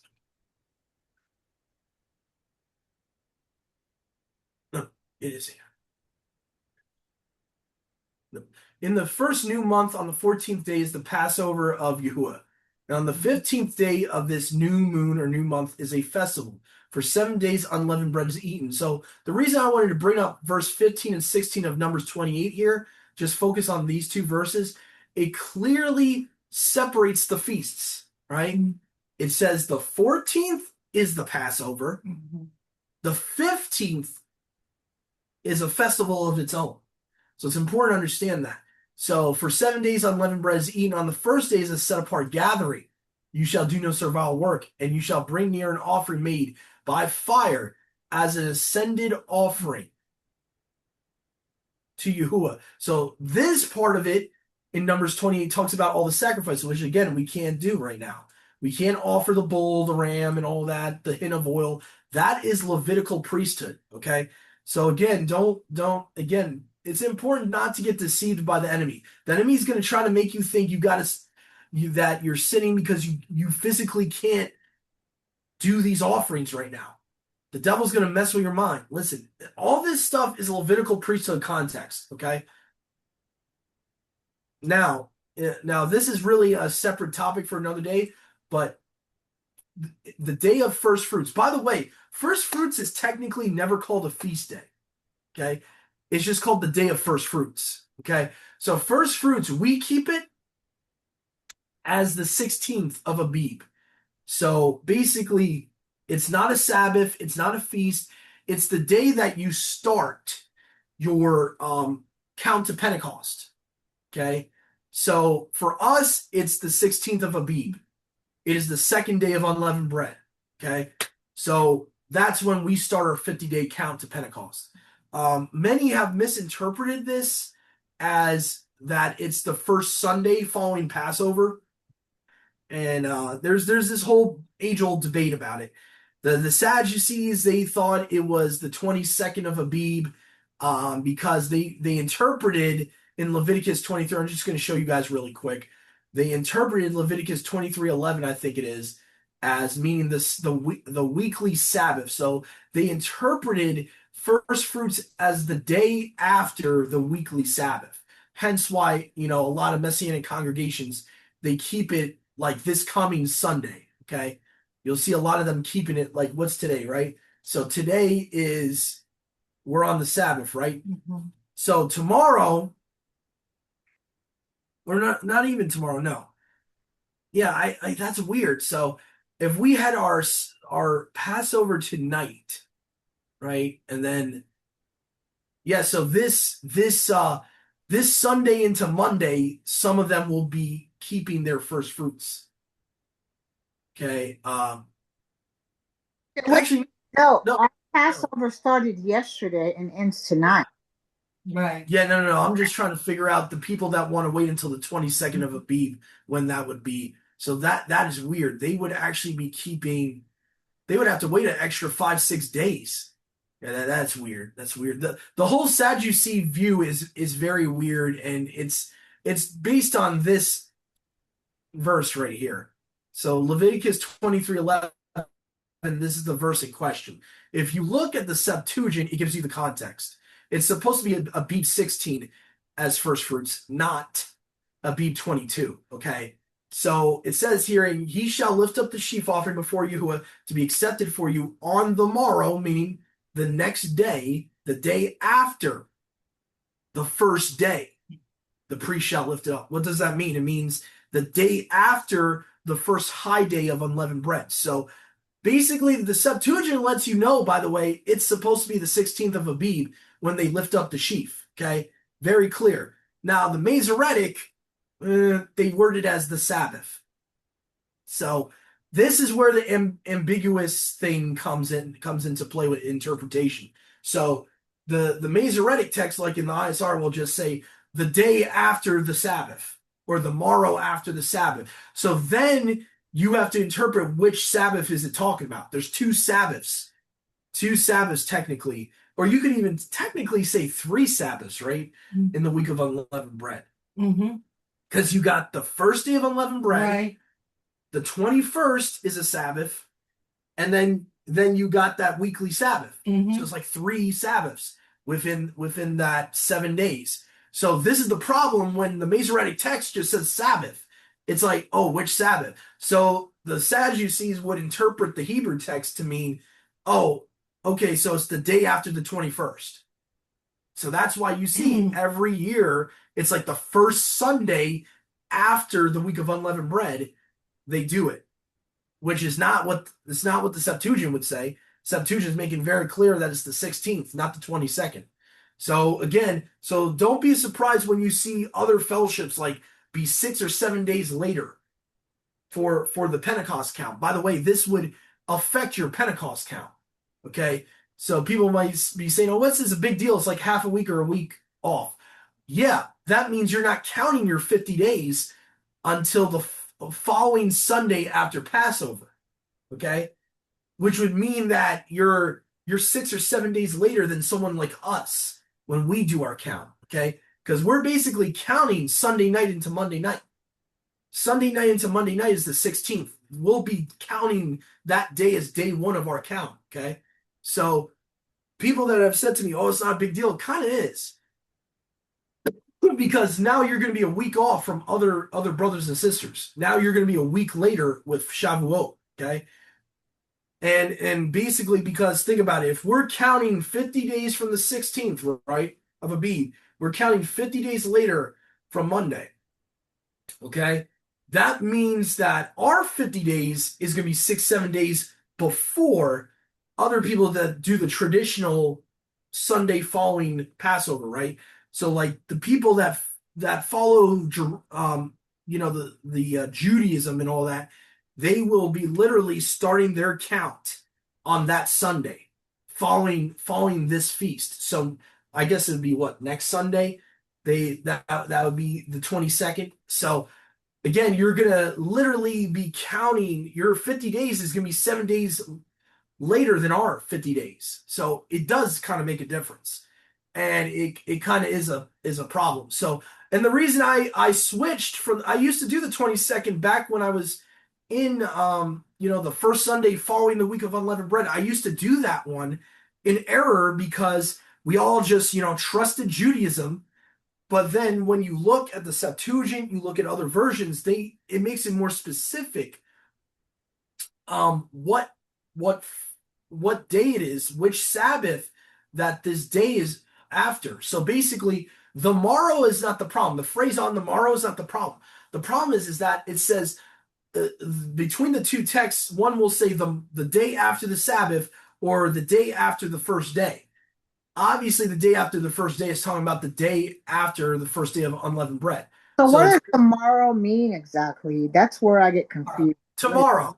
It's British. It's a very old English. Says on the morrow would be like tomorrow, or then so to like tomorrow. So basically, it's trying to say the day. If you have like a modern Bible in that verse, it would say the day after the Sabbath or the day after the first day. So that's all it really means. It means the next day, the morrow. Yeah. So it's just old English. It's Middle English. On the morrow. So the more important part, though, is the fact that it's the first day is the LXX that it's saying as the Sabbath, the high Sabbath. The LXX is calling the Sabbath that you're supposed to wait the day after as the Sabbath in question is the high Sabbath according to the LXX. The Masoretic, who knows? It just says the Sabbath. But then even when you look at other manuscripts for second and third witnesses, right? So we look at Leviticus 23:11. In the Targums, they'll even say the day after the first feast of Passover. So they even let you know that it's the day after the first day of unleavened bread. Because remember, they started calling the whole week Passover. The rabbis started calling the whole week Passover. So when you have the Targum saying it's the day after the first feast day of Pascha, it's talking about the same thing as the Septuagint. It's talking about the 16th of Abib. So again, when you look at that, you look at all these other proofs of it. The Masoretic seems to be the odd one out. So both the Targum Pseudo Jonathan and the Onkelos Targum both agree with the Septuagint. And you can find this on Sepharia.org if you don't have a physical Targum. Safaria.org is a Jewish website. It has like all the Jewish texts. Um, so I'll just put that in the chat here. Let's see here. Paste. Okay, so for example, right, you go to verse 11 here. He shall lift up the sheaf. This is the pseudo Jonathan Targum here. Before Yahuwah to be accepted for you after the first festival day of Pascha, or after the feast day of Pascha. Okay, so meaning the first festival day. So what would that be? The day after the first day of unleavened bread. Okay, because it's after the first feast day of Pascha. So it's almost word for word with the Septuagint. So basically, the Yahusha and his disciples always understood this as this interpretation. Where it gets muddy is with the Sadducees. The Sadducees did the whole first Sunday and all that. They following the week of Passover, the week of unleavened bread. They are really where people get the whole tradition of that they start the count on the 22nd of Abib. That's where they get that whole nonsense, is from the Sadducees. So the Sadducees, I really try to steer people away from really taking any of their interpretations of the calendar. The Sadducees supposedly are also rumored to have been the originators of the solar calendar found in the Dead Sea Scrolls. There's a lot of issues with the Sadducees. A lot of issues. They and the Pharisees, Yahusha said himself, have leaven in them, in their doctrine. So you got to be careful with the Sadducees and the Pharisees. But the Pharisees, at least in this area, were correct. They followed the same calendar as Yahusha and his disciples. The problem with the Pharisees was that they kept Passover on the wrong day. They kept it on the 15th. That was the problem with them, but that's a whole other topic for a whole other day. But anyway, Numbers 33, I think we're almost done with the Tanakh references here. Numbers 33, verse 3. They departed from Ramesses in the first month on the 15th day of the month, and on the day after the Passover, the children of Yashar went forth with a high hand before all the Egyptians. Again, important. They left on the 15th. They could not have eaten the lamb on the 15th. They left on the 15th. So I know there's a lot of people out there that believe in this whole Seder nonsense on the 14th, and then they eat it on the 15th. No, there was no Seder, guys. The Passover Seder did not start until way after Yahusha's time period. Okay? There was no concept of that. Okay? You had the Passover meal on the 14th. The 15th was the first day of unleavened bread. There was no, Seder meal and then the Passover meal on the 15th. The only reason they created the Seder meal, guys, is because they changed the Passover to the 15th for tradition reasons. And they admit this. The rabbis admit this. That's the only reason they eat on the 15th is tradition. It's the only reason. So anyway, hopefully you understand that is not the way to go. That is not the way to do that. So again, I think we talked about Deuteronomy 16, or maybe we didn't. I'll just do it very quickly because I really want to get at least to a couple of New Testament references before our time is up for today. All right, so Deuteronomy 16, mind you, these are the sacrifices for the week of unleavened bread and for the night of Passover. This is not the Passover meal. I want to make that clear. Okay, so you'll see what I'm talking about here. Deuteronomy 16:1, observe the month of new grain. You shall sacrifice the Passover to Yahuwah your Elohim, because in the month of new grain you came out of Egypt by night. Now, see, a lot of people take this out of context. By night. This is where you get the whole idea that supposedly they would have went out at the end of the 15th. No. They would have went out at the end of the 14th, at the start of the 15th, at night. Okay? That does not contradict Exodus, okay? And you shall sacrifice the Passover to Yahuwah your Elohim, sheep and oxen. So a lot of people, like you'll see in Judaism today, like I mentioned off the record, they'll say, oh, see, this is why we don't eat the lamb, because Deuteronomy 16 says it became a sacrifice. No, it didn't. This is not talking about the Passover meal. This is sheep and oxen, offerings. These are sacrifices, offerings. Because it even says, in the place which Yahuwah your Elohim shall choose to have his name called. obviously it's talking about the temple or the tabernacle. The Passover meal never had to be brought to the tabernacle or the temple. You shall not even eat leaven with it. 7 days shall you eat unleavened bread with it. So mind you, this possibly might be just referring to the the priest here, the Levitical priest. They had to eat these sacrifices every day of the week with unleavened bread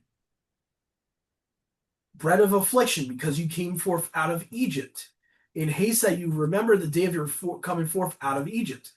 In the land of Egypt all the days of your life. So the coming forth out of the land of Egypt all the days of your life. Okay? And again, so we talk about before leaven shall not be seen in all your borders for 7 days, and there shall not be left of the flesh which you shall sacrifice at evening on the first day until the morning. You shall not have power to sacrifice the Passover in any of your cities. This is how we know it's not talking about the Passover meal. Very clear. These are sacrifices, okay? You shall not sacrifice the Passover in any of your cities, which Yahuwah your Elohim gives you, but in the place which Yahuwah your Elohim shall choose to have his name called there, you shall sacrifice the Passover at evening, at the setting of the sun. Think about that, okay? For those that want to argue that this is talking about the lamb was supposed to be killed before sunset. So why is he telling you now to kill it at the setting of the sun? That would be contradicting, wouldn't it? So this is a sacrifice. These are burnt offerings. This is what this is talking about.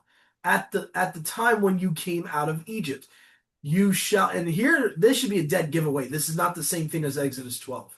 Okay. It says right here, you shall boil and roast it. Now, mind you, in Exodus 12, you're told you can't sodden it. You can't boil it. Okay. You can't boil the Passover lamb. Okay. So this is completely different. You shall boil and roast it, eat in the place which Yahuwah your Elohim shall choose, and you shall return in the morning and go to your house. Now think about it. The priests were the ones mainly that had to stay at the temple overnight and eat there. Okay. They were the ones that had to do that. 6 days you shall eat unleavened bread. On the 7 days a set apart feast to Yahuwah your Elohim. You shall not do any work in it, save what must be done. Okay. So again, very simple.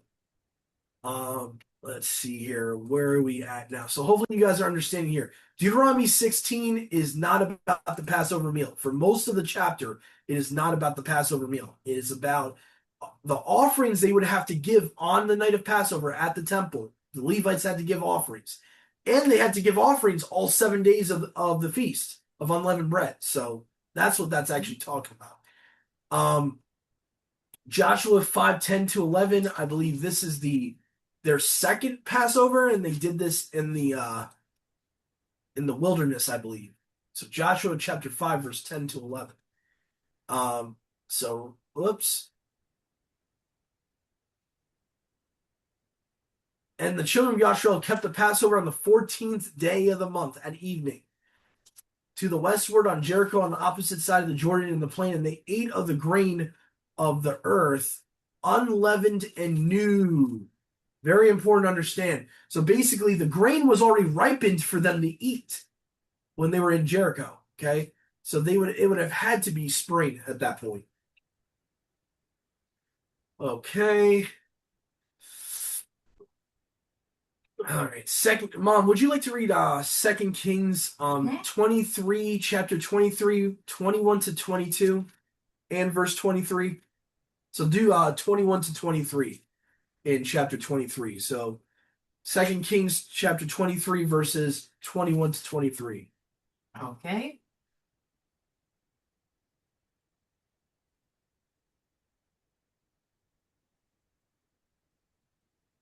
All right.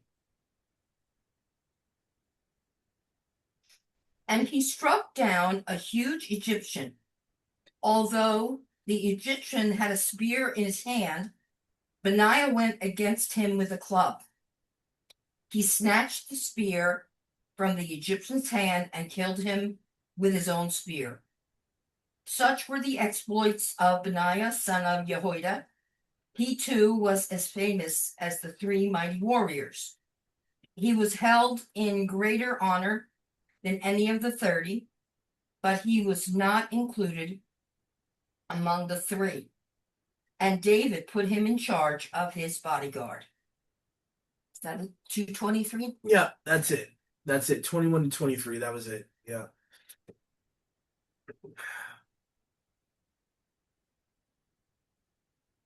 Are you sure you were in chapter 23?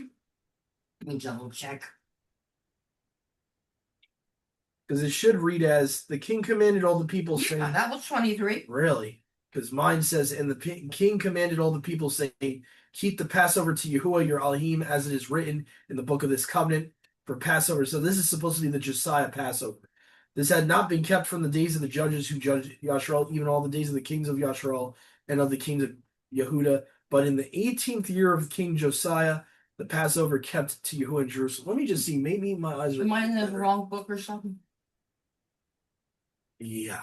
Is that First King? You're at Second Samuel. It's all right. Oh, jeez. Yeah, we got to get you glasses, Mom. I know it's not easy. The font is not easy on these Bibles. Yeah.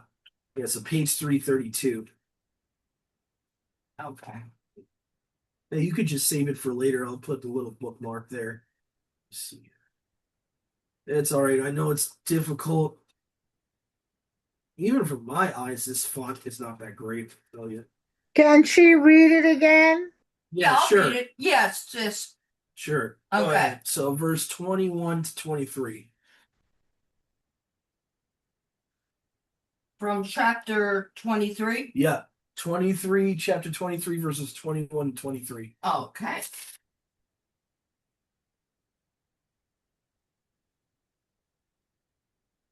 All right.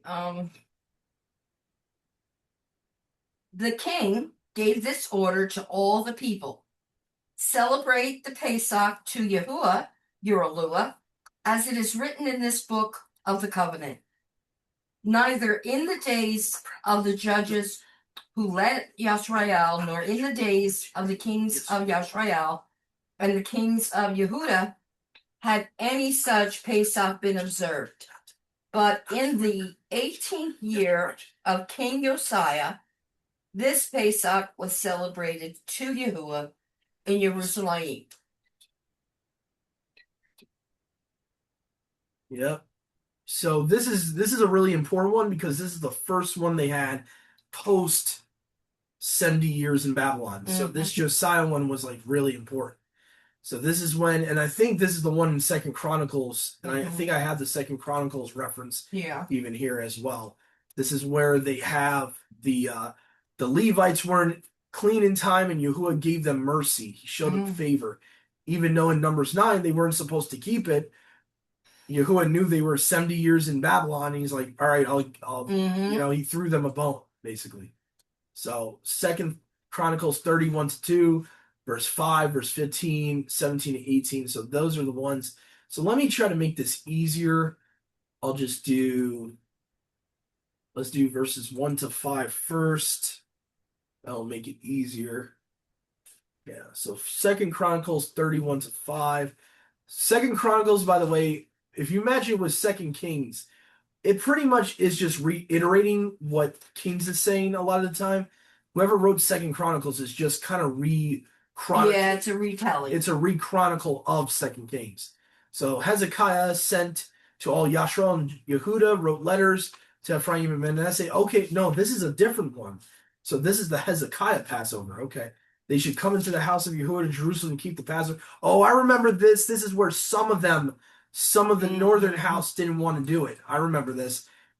All the congregation in Jerusalem desired to keep the Passover in the second month. So this is Hezekiah's Passover was kept in the second month. For they could not keep it at that time because sufficient number of the priests had not purified themselves, and the people was not gathered in Jerusalem. And the proposal pleased the king and congregation. They established a decree. Proclamation should go through all of Israel from Beersheba to Dan that they should come and keep the Passover to Yahuwah. Alua of Yashrael at Jerusalem, for the multitude had not done it lately, according to the scripture. So basically, they were so paganized from Babylon, they weren't even keeping the feast before Hezekiah came. Yeah. And the posts with the letters king of the princes, all Yashua, according to the command of the king, saying, children of Yashua, return to Yahuwah, Eluah of Abraham, Isaac, and Jacob, bring them back that have escaped, those that were left of the hand of the king of Assyria. So this is important. Yeah. Some of the northern house was there. I think these are those that actually become the Samaritans, if I was to guess. So basically the captivity of Sennacherib and all that. So, and be not as your fathers and your brother who revolted from Yahuwah Eluah of your fathers, and he gave them up to desolation, as you see. And now harden not your hearts as your fathers did. All right, so let me make sure, because I'm only supposed to be reading certain verses here. Okay, so let me jump down to verse 15 to 18, just for time's sake. This is a really good chapter to read when you have some free time, but just right now, I gotta, for time constraints, read only 15 to 18. Then they killed the Passover on the 14th day of the second month. The priests and Levites repented and purified themselves and brought the whole burnt offering to the house of Yahuwah. Again, the Levites, okay? And they stood at their posts according to the commandment of Moshe, the man of Eluah, and the priests received the blood from the hand of the Levites. For a great part of the congregation was not set apart. The Levites were ready to kill the Passover for everyone who could not set apart themselves to Yahuwah. And the greatest part of the people of Ephraim, Manasseh, and Issachar, Zebulun, had not purified themselves, but ate the Passover contrary to the scripture. On this account, also Hezekiah prayed concerning them. So he intercessed. The tube, Yahuwah, be merciful with regard to every heart that sincerely seeks Yahuwah Eluah of their fathers, and is not purified according to the purification of the set apart place. And Yahuwah hearkened to Hezekiah and made whole the people. So again, this is the mercy account I was talking about. So again, and please guys don't take this as a license to eat the first Passover if you're ceremonially unclean. I know some people will do that. Please don't do that. Don't take advantage of his mercy. Read the book of Jude, what Jude talks about people that take mercy as license to sin, okay? So 2 Chronicles 35, 1 and 6 to 9, verses 11, 13, and 16 and 19. So what I'll just do, because this is confusing, I'll just do 1 to 9. I don't know why I have it. I don't know why I have it typed out that way. 2 Chronicles 35, 1 to 9. And then we'll do 11 to 19 just to make it more simplified. This is crazy. We're almost done with the Tanakh ones here. So go ahead, Mom. Read 1 to 9, and I'll do 11 to 19. Josiah celebrated the Pesach to Yahuwah in Jerusalem, and the Pesach lamb was slaughtered on the 14th day of the first month. He appointed the priests to their duties and encouraged them in the service of Yahuwah's temple. He said to the Levites, who instructed all Yashrael and who had been consecrated to Yahuwah, put the sacred ark in the temple that Solomon, son of David, king of Yashrael, built. It is not to be carried about on your shoulders. Now serve Yahuwah your Eluah and his people Yashrael. Prepare yourselves by families in your divisions according to the instructions written by David, king of Yashrael, and by his son Solomon. Stand in the set-apart place with a group of Levites for each subdivision of the families of your fellow Yashraelites. The lay people slaughter the Pesach lambs, consecrate yourself, and prepare the lambs for your fellow Yashraelites, doing what Yahuwah commanded through Moshe. Josiah provided for all the lay people who were there a total of 30,000 lambs and goats for the Pesach offerings, and also 3,000 cattle, all from the king's own possessions. His officials also contributed voluntarily to the people and the priests and Levites, Hilkiah, Zechariah, and Yehiel. The officials in charge of Yahuwah's temple gave the priests 2,600 Passover offerings and 300 cattle. Also, Conaniah, along with Shemaiah and Nethanel, his brothers, and Hashablah, Yael, and Yozabad, the leaders of the Levites, providing 5,000 Pesach offerings and 500 head of cattle for the Levites. Up to 9 or further. I forget. To 9. To 9. That's it. Okay. Yeah. Because I'm going to read 11 to 19. So let me just drop down here. They slew the Passover, and the priests sprinkled the blood from their hand. The Levites flayed the victims, and they prepared the whole burnt offering to give them according to the division of the house of the families, and the sons of the people to offer to Yahuwah, as is written in the book of Moses. Thus did they do till the morning.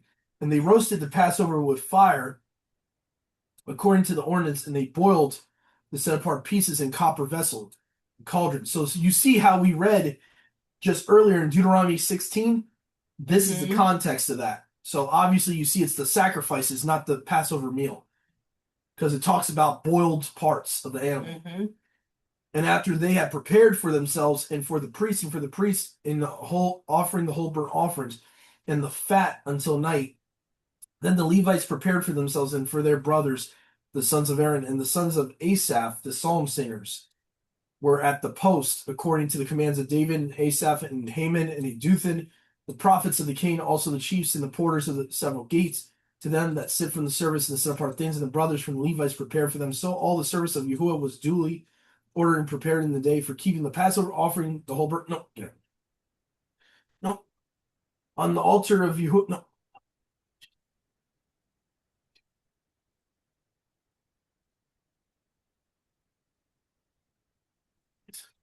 On the altar of Yahuwah, according to the command of the king.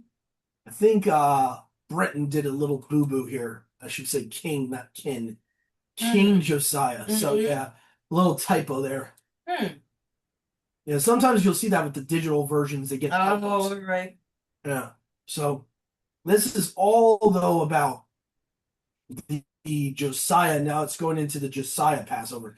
And the children of Yashrael were present and kept the Passover at the time, Feast of Unleavened Bread, 7 days, and there was no Passover like it in Yashrael from the days of Samuel the prophet or any king of Yashrael. They kept it, not such a Passover as Josiah's and the kings and the Levites and all Yehuda and Yashrael that were present in Jerusalem, and the dwellers in Jerusalem were kept to Yahuwah. So basically, it was a great Passover. Yes. Now, I'm going to switch to the New Testament ones because we got a little bit of time. We can always read this Ezra and Ezekiel one at another time. I want to go to the New Covenant accounts now.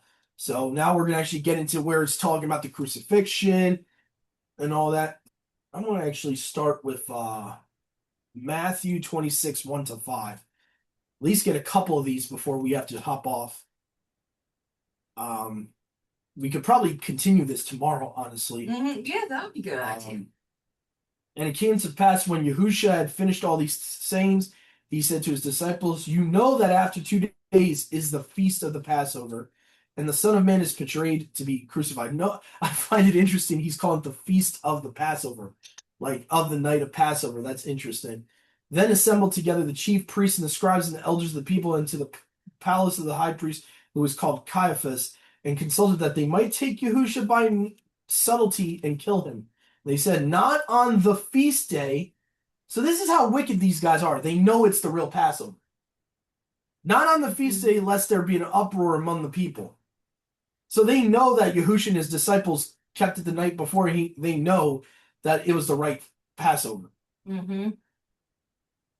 So that was Matthew 26, 1 to 5. So that's kind of interesting in my opinion. Let's go to, let me see, Luke 22:1. Luke 22:1. Now the feast of unleavened bread drew near, which is called the Passover. See, this is cultural here. So this is what I was talking about earlier. The post-Babylonian captivity, they started calling the whole week Passover. So don't be confused by that. So this is talking about basically the first day of unleavened bread was coming, is what they're saying. Or, you know what? No, I got to correct myself. They combined the night of Passover with the other 7 days. So it became an 8-day feast, basically. So, no, they are talking about the night of Passover, but they're talking about the whole week. So Right. yeah, okay. I need to correct myself there. Yeah. So it gets very confusing with the Jewish tradition of naming the whole week Passover. It gets very confusing Yeah. like that. And again, that's all Talmudic. It's not Yahuwah didn't Yeah. approve and say, hey, you can call the whole week Passover. He never said that. So that's something that they did at that time that they still do today. Yeah, they still do it. I never heard of the Feast of Unleavened Bread until I came into Torah. Because all my little Jewish friends used to always talk about Passover at this time of year. Now, this is interesting. So, this is a little tidbit here. John 11, verse 5, the Yahudim Passover was near at hand. The Yahudim Passover. Notice the distinction. So, possibly this is already after the fact Yahusha and his apostles had the Last Supper. They would have already had it at this point. Because now it's talking about the Passover of the Judeans was near at hand. And many went out of the country up to Jerusalem before the Passover to purify themselves. So what you got to understand, guys, is post-Hellenistic period, right? Post, Septuagint time period.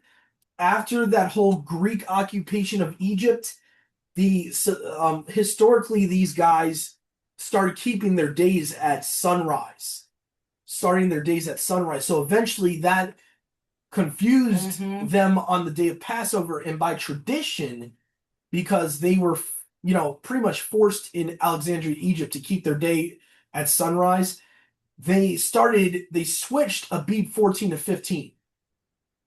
And I'll show you proof of this really quick. If I have my Kindle set up yet, let me see if I have my Kindle set up. I can show you in the Targums that even as early as, post Babylon, that they were already doing stuff like this in the what they call the Second Temple time period. Let's see, yeah. So, for example, what? I'm connected to the internet. What are they talking about? Okay, that's strange. Whatever. But anyway, if you have a Targum, sometimes like in the Passover accounts, it will actually call it Nisan 15 instead of Abib 14. So just to give you a little historical proof of them changing it from the 14th to 15th, there's actual historical evidence to that. So anyway, I think the last one we'll do, because it's getting kind of late, is John 12, 1 to 8. And I think that will be it. We'll stop at that for today. And then Yahusha willing, we'll do the rest of these you see up here tomorrow, Yahusha willing. And then we might have time tomorrow also for a second short study, if Yahusha willing. So I'm going to do John 12, 1 to 8 right now, just for time's sake, because I want to get this in before we have to do a closing prayer and get off the record and all that. So let me just see here. So John 12, 1 to 8. Then Yahusha 6 days before the Passover came to Bethany, where Lazarus was, and which he had been dead. Then they made him supper, and Martha served. But Lazarus was one of them that sat at the table with him. Then took Mary a pound of ointment, spikenard, very costly, anointed the feet of Yahusha, wiped his feet with her hair. And the house was filled with the odor of the ointment. And said one of the disciples, Judas Iscariot, Simon's son, which would betray him, the him referring to Yahusha. Okay, why was not this ointment sold for 300 pence and given to the poor? This he said, not caring for the poor, but because he was a thief and had the bag and bared what was put in. Then Yahusha said, let her alone. Against the day of my bearing has she kept this. For the poor always you have with you, but me you have not always. Yeah, good old Judas, being selfish. So, yeah. Anyway, so I think this is a good time to close the study. Yeah, I think so. Yahusha willing, like I said, we only have a couple more references, and probably we can fit actually a couple of crucifixion accounts. Yahusha willing tomorrow as part of that study. So hopefully you guys, and especially if there's any Christian viewers still with us, that you're seeing why this is important. If the one thing I'll quote from Paul right here just to end with for you guys is, if you hear his voice, do not harden his hearts. And I'm speaking to Christians out there. he might be calling you, he might be using me and everyone here to call you out of the church, okay, to get his message out there, okay. If the true Almighty Yahuwah Almighty Yahushua the Messiah, the true Son of Yahuwah and the true Almighty, is calling you, do not harden your hearts.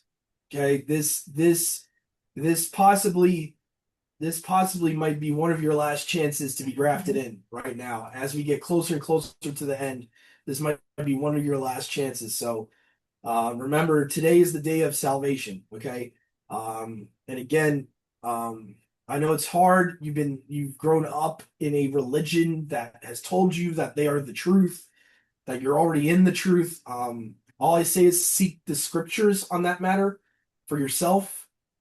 Really, genuinely, I would say seek the Father in prayer. Okay.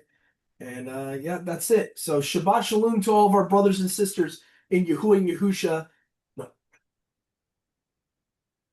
And have a great feast season for all of you out there. I know some of brothers and sisters in Yahuwah and Yahusha have different days and stuff like that for the feast. I just want to say, I hope you guys have a great feast season and Shabbat Shalom. Shag Semak Pesach and Shag Semak Festival of Unleavened Bread. Shalom.